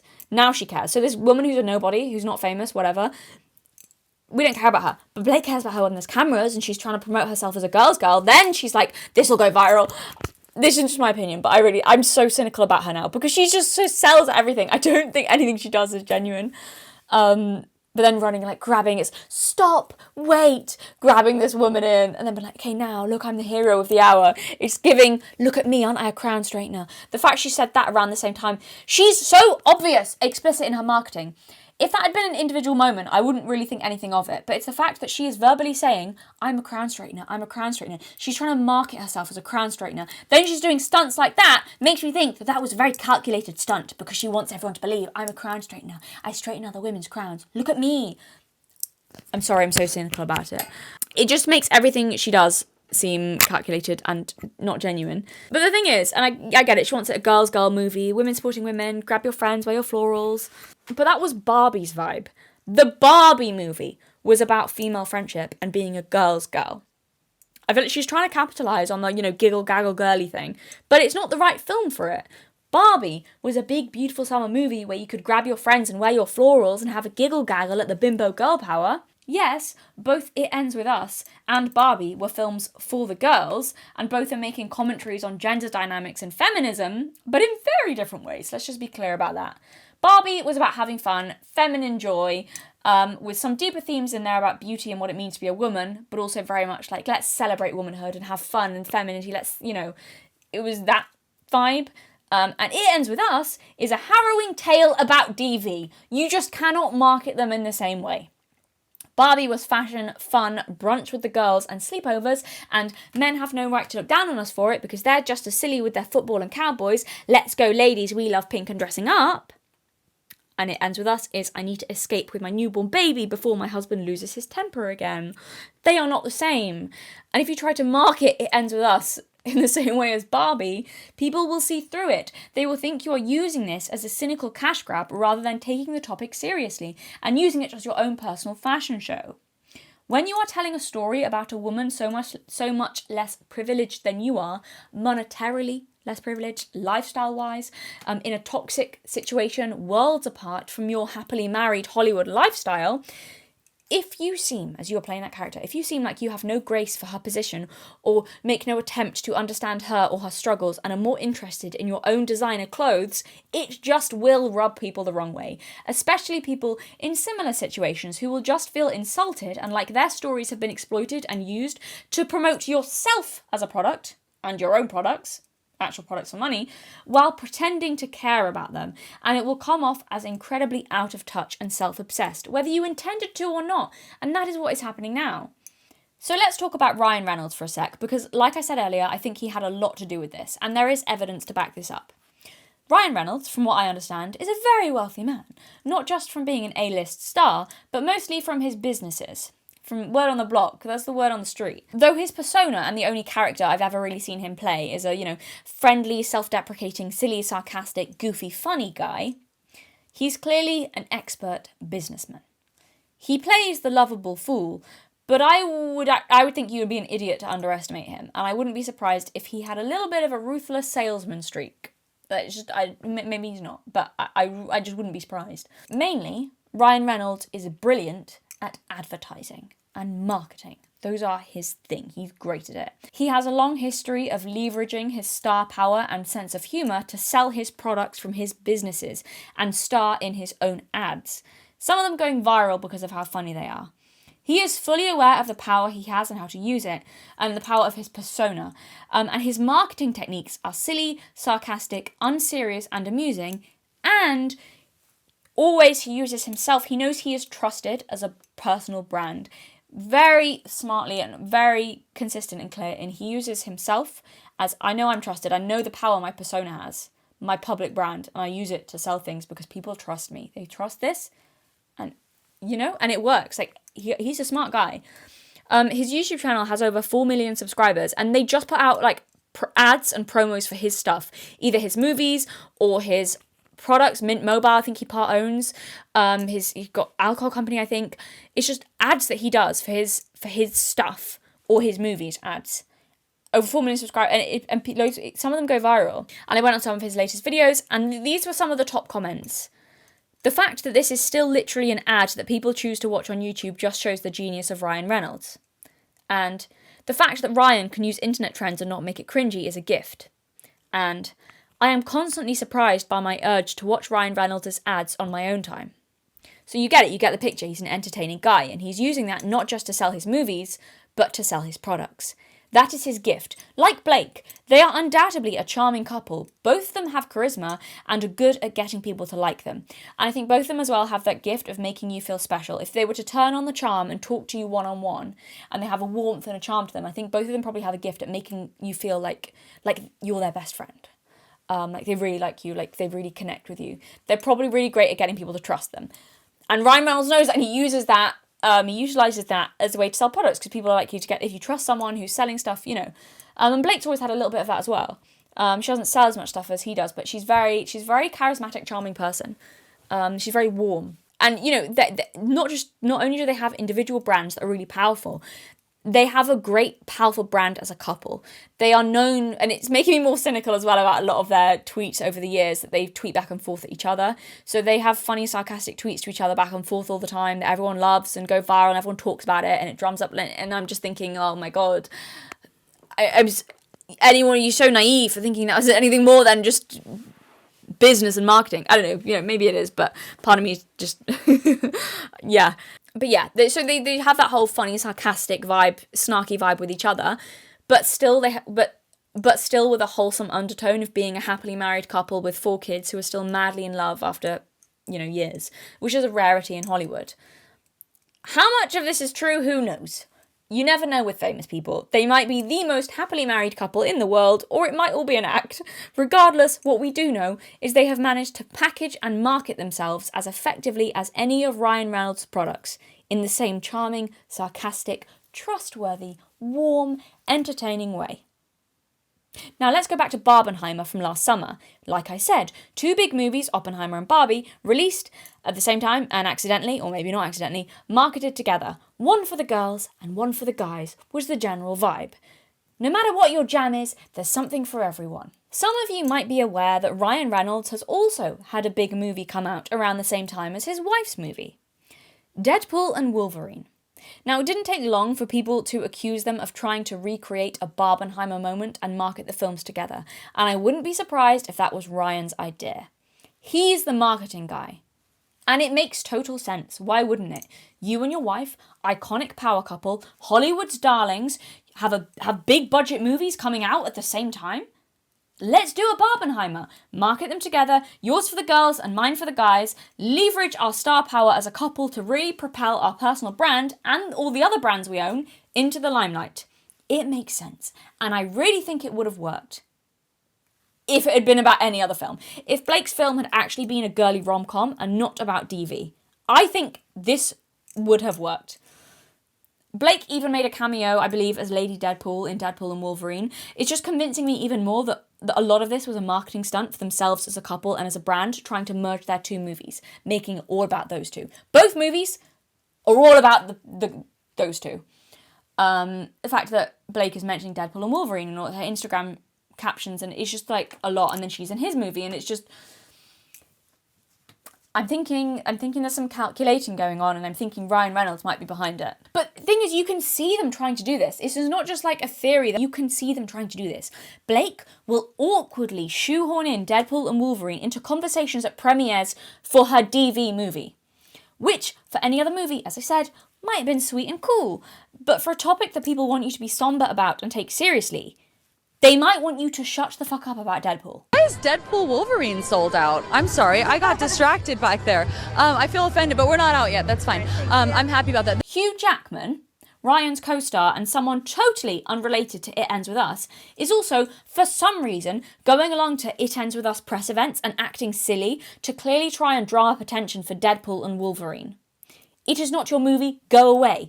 Again, if it was a silly, funny rom-com, that's great. Hugh Jackman, who's starring in her husband's film. Silly, funny, oh, he's coming in on the carpet with Ryan Reynolds, and then to be Deadpool and Wolverine, as well as It Ends With Us. It's like, yeah, but this is a movie about DV. So maybe don't do that, Hugh. Maybe don't.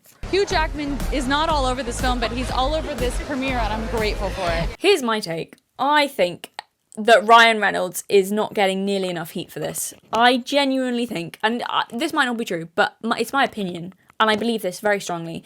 I genuinely believe that he's at least as much to blame for all of this as Blake. Like I said, he's the marketing guy, he's the advertising guy, and he is quite literally, by the way, hijacking the It Ends With Us press tour. Ryan pretended to hijack the interview to be the interviewer, to pretend to be annoyed at her co-star for kissing his wife. And he made it all about like how good this guy's bum was, and like jokes about like, how was it kissing my wife then? Like, cause classic Ryan Reynolds jokey thing. Which again, if that was her co-star in a rom-com, fine. But it's her co-star in a film about an abused woman. Thank you, Brandon. I love the movie. Appreciate it. Thanks, man. Oh God. This is cool. It's not every day the husband gets to interview his wife's love interest in a film. It's kind of crazy. How do you explain that? Is that genetics? You have some sort of like low-angle squat routine to pop that region in that way? I mean, what's going on here, man? Are you smuggling pumpkins? No. It's not every day a guy gets to interview the love interest of his best friend's wife, and the guy trying to replace Ryan as a husband and me as his best mate. Holy shit. What a wonderful guy. What is ayahuasca? I think we found the next Wolverine. Ryan Reynolds, who apparently seems totally unable to be serious about anything ever, was not striking the right tone. It was like he was making a joke of the movie and the subject matter, and he started to become very annoying during the press tour. You know that kid at school who's, granted, is very funny, but doesn't know when to stop and can't not be sarcastic and always has to be the centre of attention until eventually they're not funny anymore and just start to become really annoying and like they're always performing and can never be authentic? Yeah, that. You just want to tell him to sit down and stop attention seeking or trying to be funny during a press tour for a somber movie that he has nothing to do with. Blake also really put her foot in it when she revealed on the red carpet that Ryan Reynolds had written one of the iconic scenes in the movie.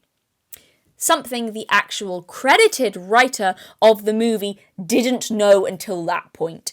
She said later in an interview she thought the actors were just improvising. Ryan's here tonight. What is it like for the both of you to be promoting major motion pictures at the same time? Oh my gosh, it's just so thrilling in our house right now. We help each other, we work together so much. The iconic rooftop scene in this movie, my husband actually wrote it. Nobody knows that, but you now.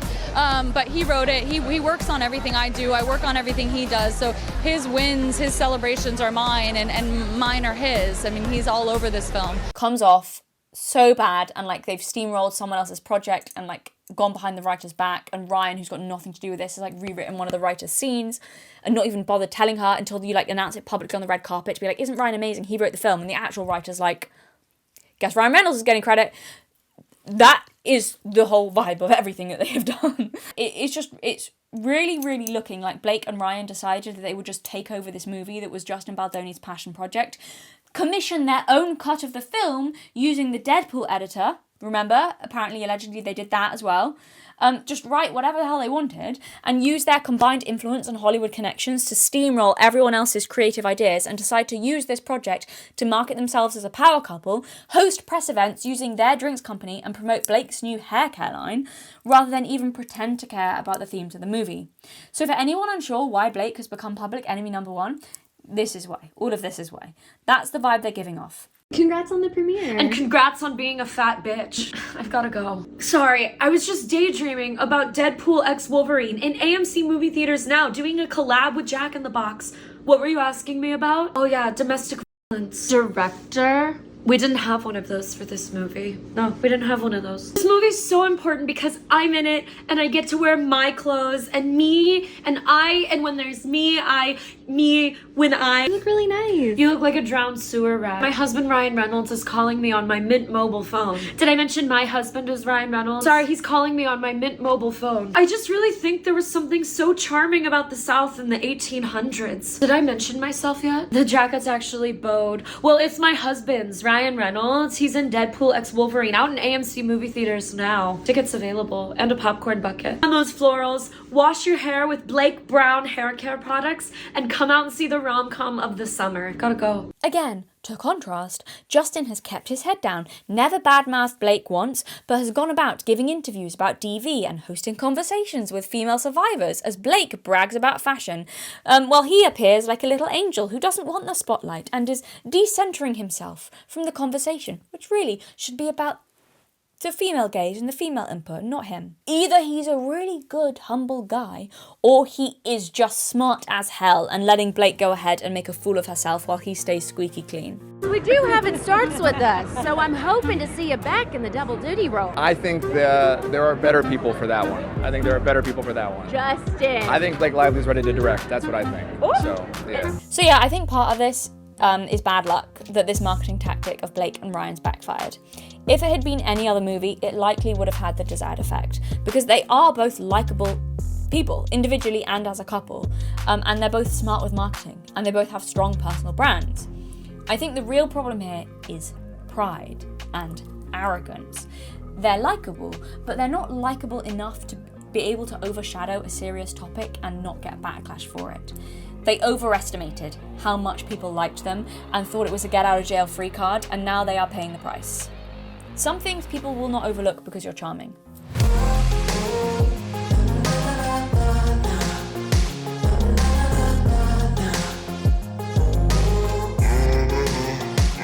So really, that's my theory on why all of this backlash has happened. I think it comes down to pride. I think they're coming across as prideful and self-obsessed, and the pride has led them into this in the first place. They flew too close to the sun. Blake, in particular, is suffering from the Icarus effect. Hubris and feeling invincible because you always have been. They've always gotten by on their charisma and star power and humour, which works for projects like Gossip Girl or Deadpool, and I think they honestly got carried away and didn't stop to think that maybe they weren't charismatic enough to be able to do that with a serious movie.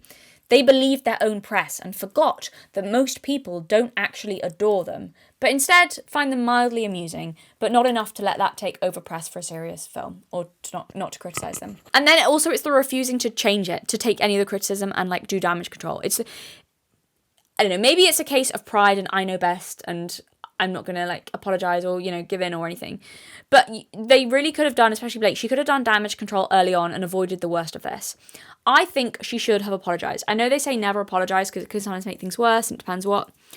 I think it would have worked in this case if she had started talking about it and doing, then people couldn't have had that criticism against her that she doesn't care. But she kind of didn't really. I don't know. Yeah, I mean, this is more a marketing disaster than anything else. By that, I mean that self-obsession and attention-seeking is not the sin here. I think it's likely that most famous people on that level are more than a little self-obsessed and attention-hungry. It'd be pretty difficult not to be when you're adored on such a large scale and go to the Met Gala and have hundreds of photographers screaming your name and you're on magazines and everyone tells you how pretty and amazing and funny and awesome you are. I think it'd be really difficult to escape falling into that trap of thinking that your farts really do smell like roses and believing, I really am one of the most wonderful people on the planet. Once you're on that level, I think you've got to consciously work at not becoming that. I think you've got to consciously work at staying grounded. It becomes an effort. I think it actually has to become something that you're conscious of to stay grounded and not get carried away, because I think it's probably very easy to do that and not drifting so far out of touch. And when you're Ryan Reynolds and Blake Lively and beloved for being a charming, funny couple that steals the show and grabs attention with fashion at the Met Gala or cracks silly jokes in interviews that everyone loves, it might be really hard to see a reality where that isn't the case. where it's inappropriate to behave as you always have and not expect the same effect, even if it's for a serious project. I think there's a sense that they got carried away with their own glamour a little bit here, with their own talent and ability to effectively advertise like they always have in the past, and make themselves the brand, and didn't have someone step in and say, hey, all of this is a really good idea, and you're really smart and good at marketing, Ryan, but this might come off badly if you make it all about you too much, all about you two too much, you know, when this film is about a serious topic. Maybe reassess. And my hair care company, Blake Brown, my goodness gracious. It doesn't mean they're bad people, though they might well be. I don't know, maybe they are. But I think it means they lost sight of the gravity of the project, of the work coming first, and giving grace to other people and not making it all about them. And I think they've gotten caught up in making it their moment. The Blake and Ryan show. The Blake looking stunning in beautiful outfits and being told how marvellous she is parade, rather than the work coming first parade. This is her marketing herself and Ryan as a super talented, wonderful power couple. And also, like I said, this isn't anything surprising for actors. Self-obsessed, attention-seeking, wanting to see their name in lights, whatever. They're all the same. I don't know, but you know, it's not surprising. But they just didn't think. They didn't think this through. It has that energy of people getting caught up in, you know, oh, this is exciting, this will be amazing for us, isn't this great, blah, blah. Oh, and being so self-absorbed, they just forgot about everything else. It's not malicious, I don't think. Maybe it is, but I don't think it's malicious. I think it's just self-absorbed and ambitious, which again, isn't shocking for Hollywood actors. You're just supposed to hide it better, especially for something serious. Her and Ryan are very savvy business people and good at marketing themselves as the product.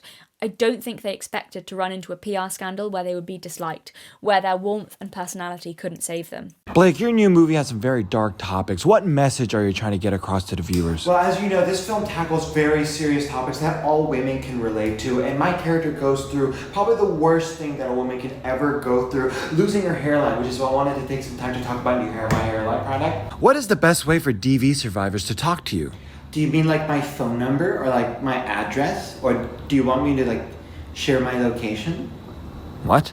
I'm not a Nepo baby. Sure, my family did help me start at the front of the line, but I still have to start, meaning I had to actually work. How is she sitting like that? Did you know that my husband is Ryan Reynolds? Blake, there are actual DV victims that very strongly relate to this film. Maybe you should Okay, speak but on look at all these rings that I'm wearing. It's literally crazy. I like never wear these type of rings or these skirts. It's way too expensive. Look at how relatable I'm being.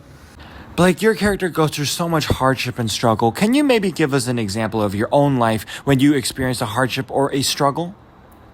No. Now, of course, I think DV is tragic, but that doesn't define my character. What defines my character is a receding hairline, which is solved by my new hairline product. Blind and out of touch. I think because, and this is the problem with being adored and being surrounded by yes men, or everything going too well for you, I think sometimes. Like, their marketing was clever and it was spot on. It's just wrong project. And they didn't think, I think the problem is they had a blind spot in the fact they didn't think that they would be disliked. I think that's the blind spot. They didn't think of that possibility. So it's really clever marketing and they just failed to consider like, oh, what if we come off unlikable? And I think the blind spot was that they couldn't conceive of a possible reality where someone would dislike them because they're wonderful. Yeah, I think that's just what I think. I think they overestimated their own likability and how much people would want to hear from them. Overestimated their own importance, which meant that they didn't see how this self-obsession would read from the public about a serious topic. Anything else they really could have gotten away with, I think, but not this. But, you know, it's worked in one way. It Ends With Us is doing astronomically well at the box office. So the press is working. However, I really doubt Blake was willing to sacrifice her personal brand for that. I don't think she would have wanted that at the expense of her own personal brand, because it's created loads of press for the film. Everyone's like, oh, what's this fun, beautiful, fun summer film with the florals and everything. So they are good at marketing. But I think they just didn't think how this would reflect on them and their personal brand. And I think it's tarnished their reputation, likely forever. And I don't think they would have wanted that outcome, even if it meant the film doing well. Yeah, but who knows, in my opinion.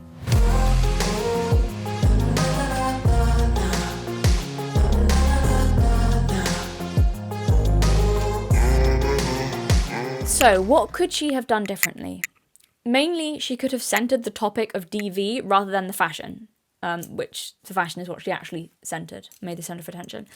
If she wants the kudos of being a feminist girl power icon, she should have made it less about her being a movie star and trying to flog her hair care brand, and included survivors of DV in the conversation.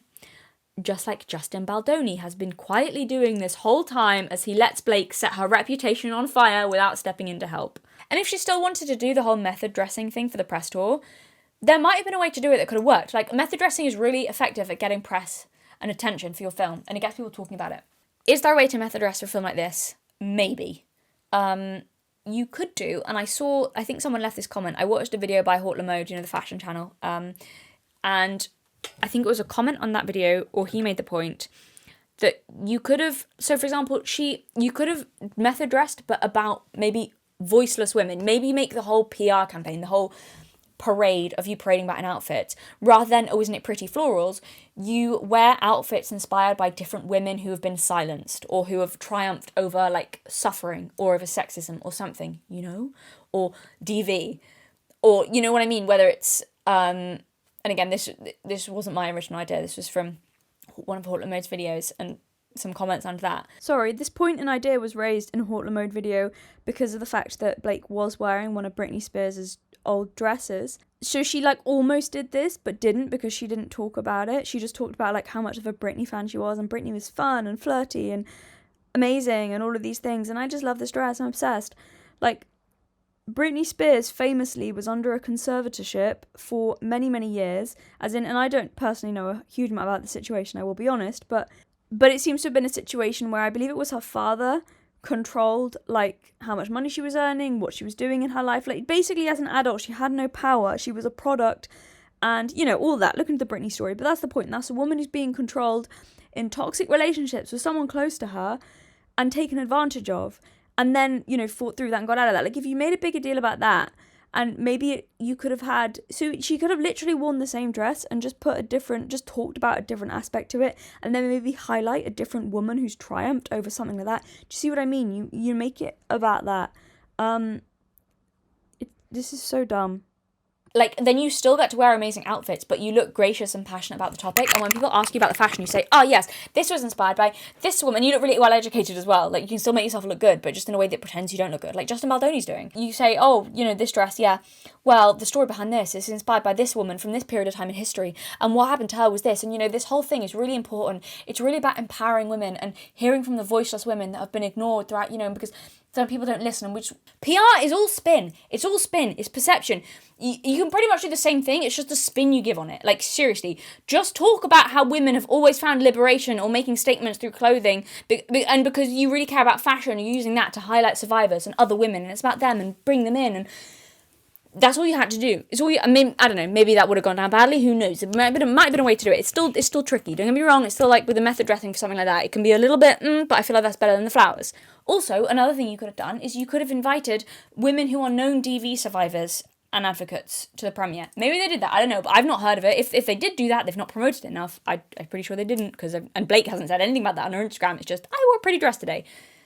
You should have made a big deal about these things, or you should have done it in the first place. I don't think they did do it, but, do this and then make a big deal about it. Invite women who are known DV survivors and advocates. Invite them to the premiere. Women with platforms, because, we need to be cynical marketing people as well. I'm just saying, them. So they can promote your movie. Women like that. Invite women like that to the premiere. Invite a load of influencers who are known for talking about DV and SA, and invite experts and all the kind of thing, and make a big deal about how this is empowering survivors and you want them involved in the conversation. So I'm frustrated because do you see how easy this is? She didn't even have to arrange anything. It's so easy. Even if you want to do the whole girly flower thing, fine. Invite survivors and activists of DV to a filmed event. You can do a girly brunch that looks beautiful. I don't care. But where you host these conversations, have your people organise it, just smile and nod as they tell their stories, and then put that out there and make a huge press deal about that. And then let them do the press for you with their platforms. It is literally so easy. You don't actually even have to care about the victims. You just have to pretend to care. And you don't have to organise anything. You have your people for that. It's so easy. For the record, by the way, I'm just saying, I think you should care. I think when you're doing something like this, I think you should care. I think Blake should have cared. I think if you are going to invite influencers and DV survivors and people who've been through that, you definitely should care about them and their stories. But my point is that you could have just pretended. It's just so easy. I don't understand. Even if you couldn't bring yourself to care, you could have pretended. It's not hard. I'm saying that she literally couldn't even pretend to care to sell a movie that she produced. I don't understand how you mess that up so badly. That's what I mean. It's a PR disaster, not a personality one. The only thing that Blake Lively has done, as far as I know, was put a link in response to backlash. This was too late. This was late, and it was in response to the backlash she was getting. The only thing she did was put a link on her Instagram story, which disappears after 24 hours. Not in her Instagram bio, none of that. No post on her Instagram story. She put a link to some DV resources and charities or something like that. In response to the backlash. That was it. At that point, honestly, that's kind of insulting, and you're better off just doing nothing, because that is just so obviously a lazy attempt to damage control. You should have just quickly arranged a press event with DV survivors. You know, like, I don't understand how you fumble this so badly when you had the opportunity to quickly pretend like you care once the criticism started, and she couldn't even do that. But the biggest thing that I think that Blake Lively could have done differently that would have massively changed the outcome of all of this, and I think this is the biggest, is she could just not have pissed off Justin Baldoni. Because yes, while Blake has behaved badly, I don't think this huge backlash against her is entirely organic. So when the first whispers of a behind-the-scenes feud started to leak between Blake Lively and Justin Baldoni over creative differences, it seems that Justin Baldoni immediately went and hired the same PR firm that Johnny Depp hired during the whole Amber Heard debacle. The same PR firm that totally transformed Johnny Depp's public image and had him coming out of it smelling of roses. It's interesting that soon after Baldoni hires this PR firm to protect his image after rumours of a feud between him and Lively, and not just him and Lively, the other interesting thing is that other members of the cast are not speaking to Justin Baldoni. Another actress was asked on the red carpet about what it was like working with Justin Baldoni, and it's such a weird answer. She goes off on a tangent about something else. It's like, oh, what's happened here? Maybe he's fine and perfectly normal and they're all being mean to him. Maybe something else happened there as well. Who knows? But yeah, it's interesting that soon after he hired this PR firm to protect his image after rumours of a feud between him and Lively and all the rest of the cast started to come out, that's when Blake Lively became public enemy number one. Attack is the best form of defence. And as I was doing research for this video, I watched this video by Film Cooper, and he pointed this out. Apparently, and I don't know about this, but he reckons that apparently the journalist who released the never seen before Blake Lively interview was the same woman who very soon after Johnny Depp hired this PR company, same journalist who put out a very favourable interview with a very favourable title of him around the same time. Now, maybe a coincidence.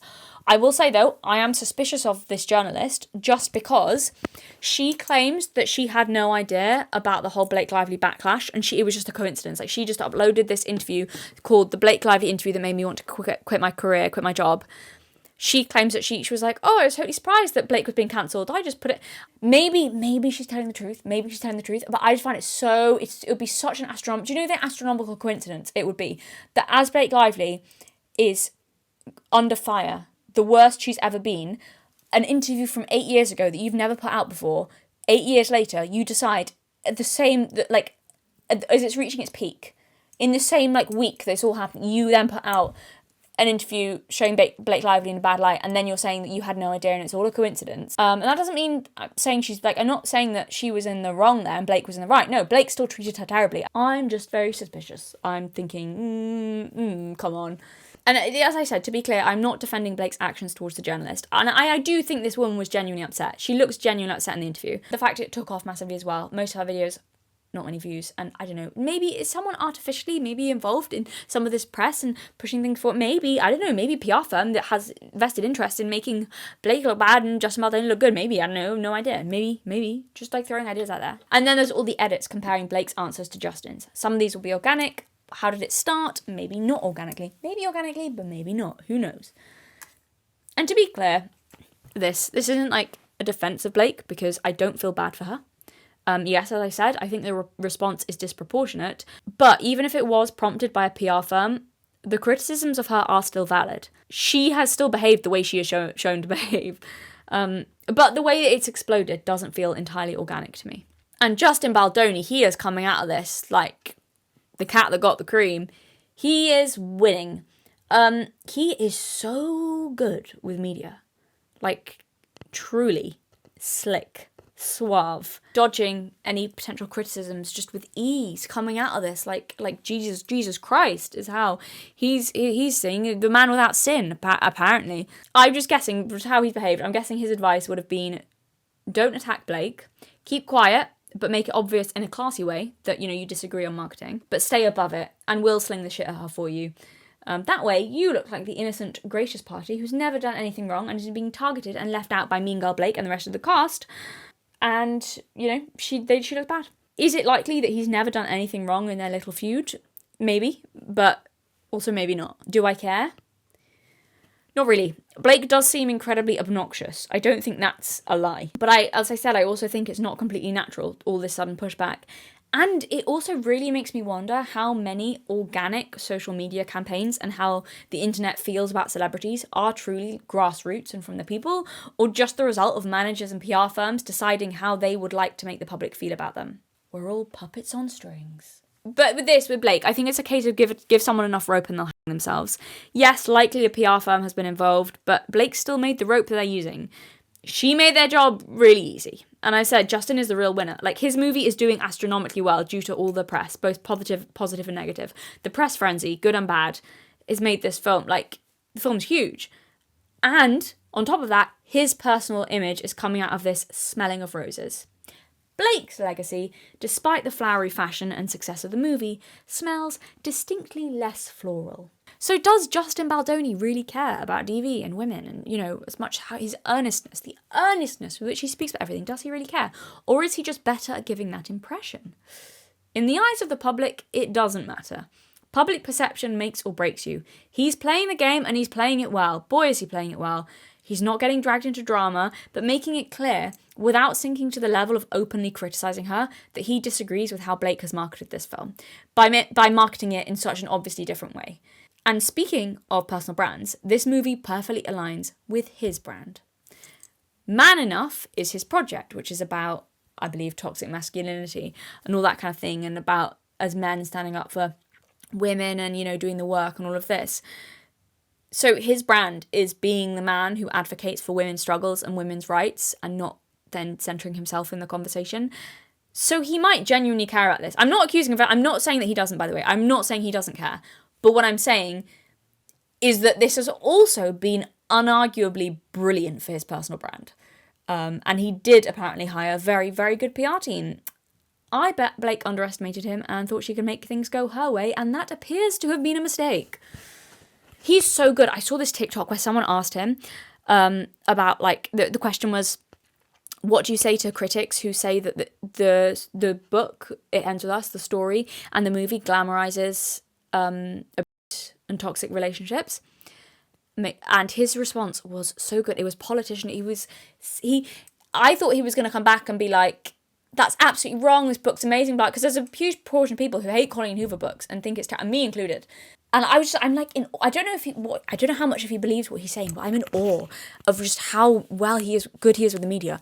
It was such a heartfelt answer. He was like, I think that they are absolutely entitled to that opinion, and it makes perfect sense as to why they would feel that way.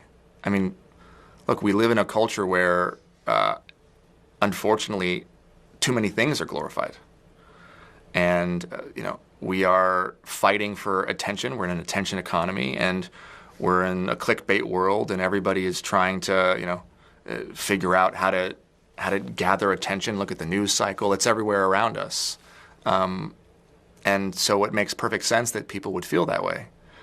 Also, if anybody has had that real life experience, I can imagine how hard it would be to imagine their experience being in a romance novel. To them, I would just offer that that we were very intentional in the making of this movie. I was like, oh man, he's really not making anyone angry. He is so media trained. I'm really admiring of that. Not of his morality, just because I don't actually know what his morality is. If he believes everything he says to believe, great. I don't know. But I'm in admiration of, he's just so slick and suave at, like, with the media and at playing Blake Lively. I think maybe he's not, but that's my theory. That's my theory. I don't think there's anything more powerful than public perception. You can win wars, change the culture, or get away with murder because of public perception. There's nothing frivolous about that at all. I just bet there are so many TikTok accounts that are run by by some PR firms and stuff.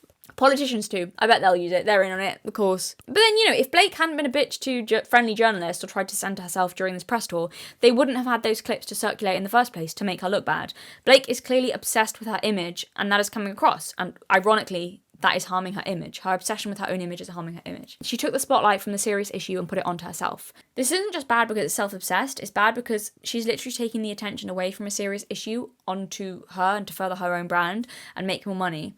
But yeah, it just seems all of this seems quite cynical, and it's seeming that Ryan Reynolds and Blake Lively are a little bit more of a brand and performing than they would like people to believe, and perhaps they aren't as like real, and that's not as much their personalities as they present themselves to be. Yeah. But in essence, whether this was because of Justin Baldoni's PR firm or not, either way, it seems clear that Blake has been revealed as a shallow, vain, self-obsessed, lacking in substance and fame, and money-hungry. Like most people in Hollywood, hardly surprising.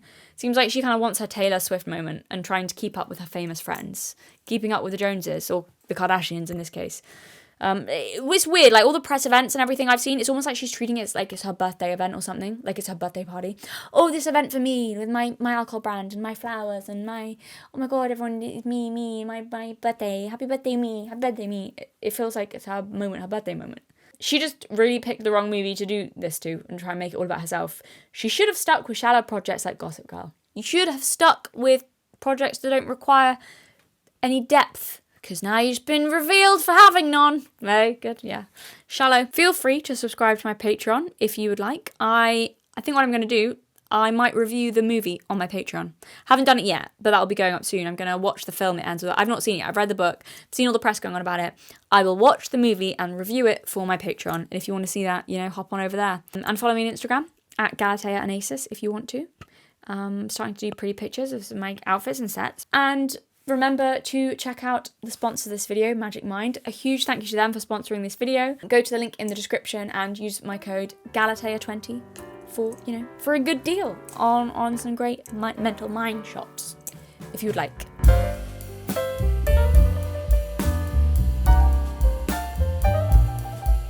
Hello and welcome to the dressing table. So this is just a fun little outro because in my last video I had quite a few people, well, there were mixed reviews on the Fox inspired makeup, the fashiony Fox inspired makeup. I had someone asked if I'd been pepper sprayed. Someone else said I looked like a badger or a raccoon. But also there were quite a few people asking me to do a makeup tutorial on you know, they wanted to do it apparently. They thought it was pretty cool. We're gonna go through it. Just for reference, I'm not a makeup YouTuber. I don't know much about makeup. I just kind of make it up as I go along. So grab your makeup brushes, wear your furs, and, you know, prepare to be amazed or disappointed. Okay, so for the eyes, I used the Birds of Paradise eyeshadow palette that Florasis gifted me very kindly. So, and I used because I love it, it's really autumnal, really very autumnally colours palette. And I used, there's a kind of orangey tone. So we're gonna first go in with the fox eye type thing, inspired. Freehand, intuitive, it's a work in progress. We're gonna see how it goes as it goes along and end up hopefully with something that kind of looks like how I did last time. I can't remember exactly how I did it last time. So I went down the nose a bit to kind of make it look a bit like an animal, those animal eyes, animal nose. And next, I can't really honestly remember what I did, but I think I went in with some other darker colours and browns around the eye. Okay, so darker brown then around the eye. This is very much like, you know, make it up as you go along, the professional way. By the end, hopefully it ends up looking somewhat like I'd envisioned at the beginning. I'm just gonna follow that line as well. I've not been very precise with this, but I don't really mind that. I kind of quite like messier makeup looks. I'm not a fan of like the, what's it called? You know, the like really clean cut creases and stuff like that. I prefer a kind of slightly messier look, so. But again, I'm not a makeup influencer. Take my advice at your own peril. And then just with the brown again, just gonna go kind of just messy, kind of over the eyelid a bit. Now I'm gonna go over that again with the russety, orangey, browny color, just to blend it all in a bit more, make it a bit more orangey, fox-like. So for the white, I used the Eastern Beast palette, which Florasis also gifted me, and I used the white powder highlighter. So, because foxes, we need that now, the white fox fur. And lots of it. Obviously, normally you wouldn't be using this much highlighter. So I focused the white kind of on the cheeks, so it looks a bit more highlighted, but still spreading it out to most of the rest of the face.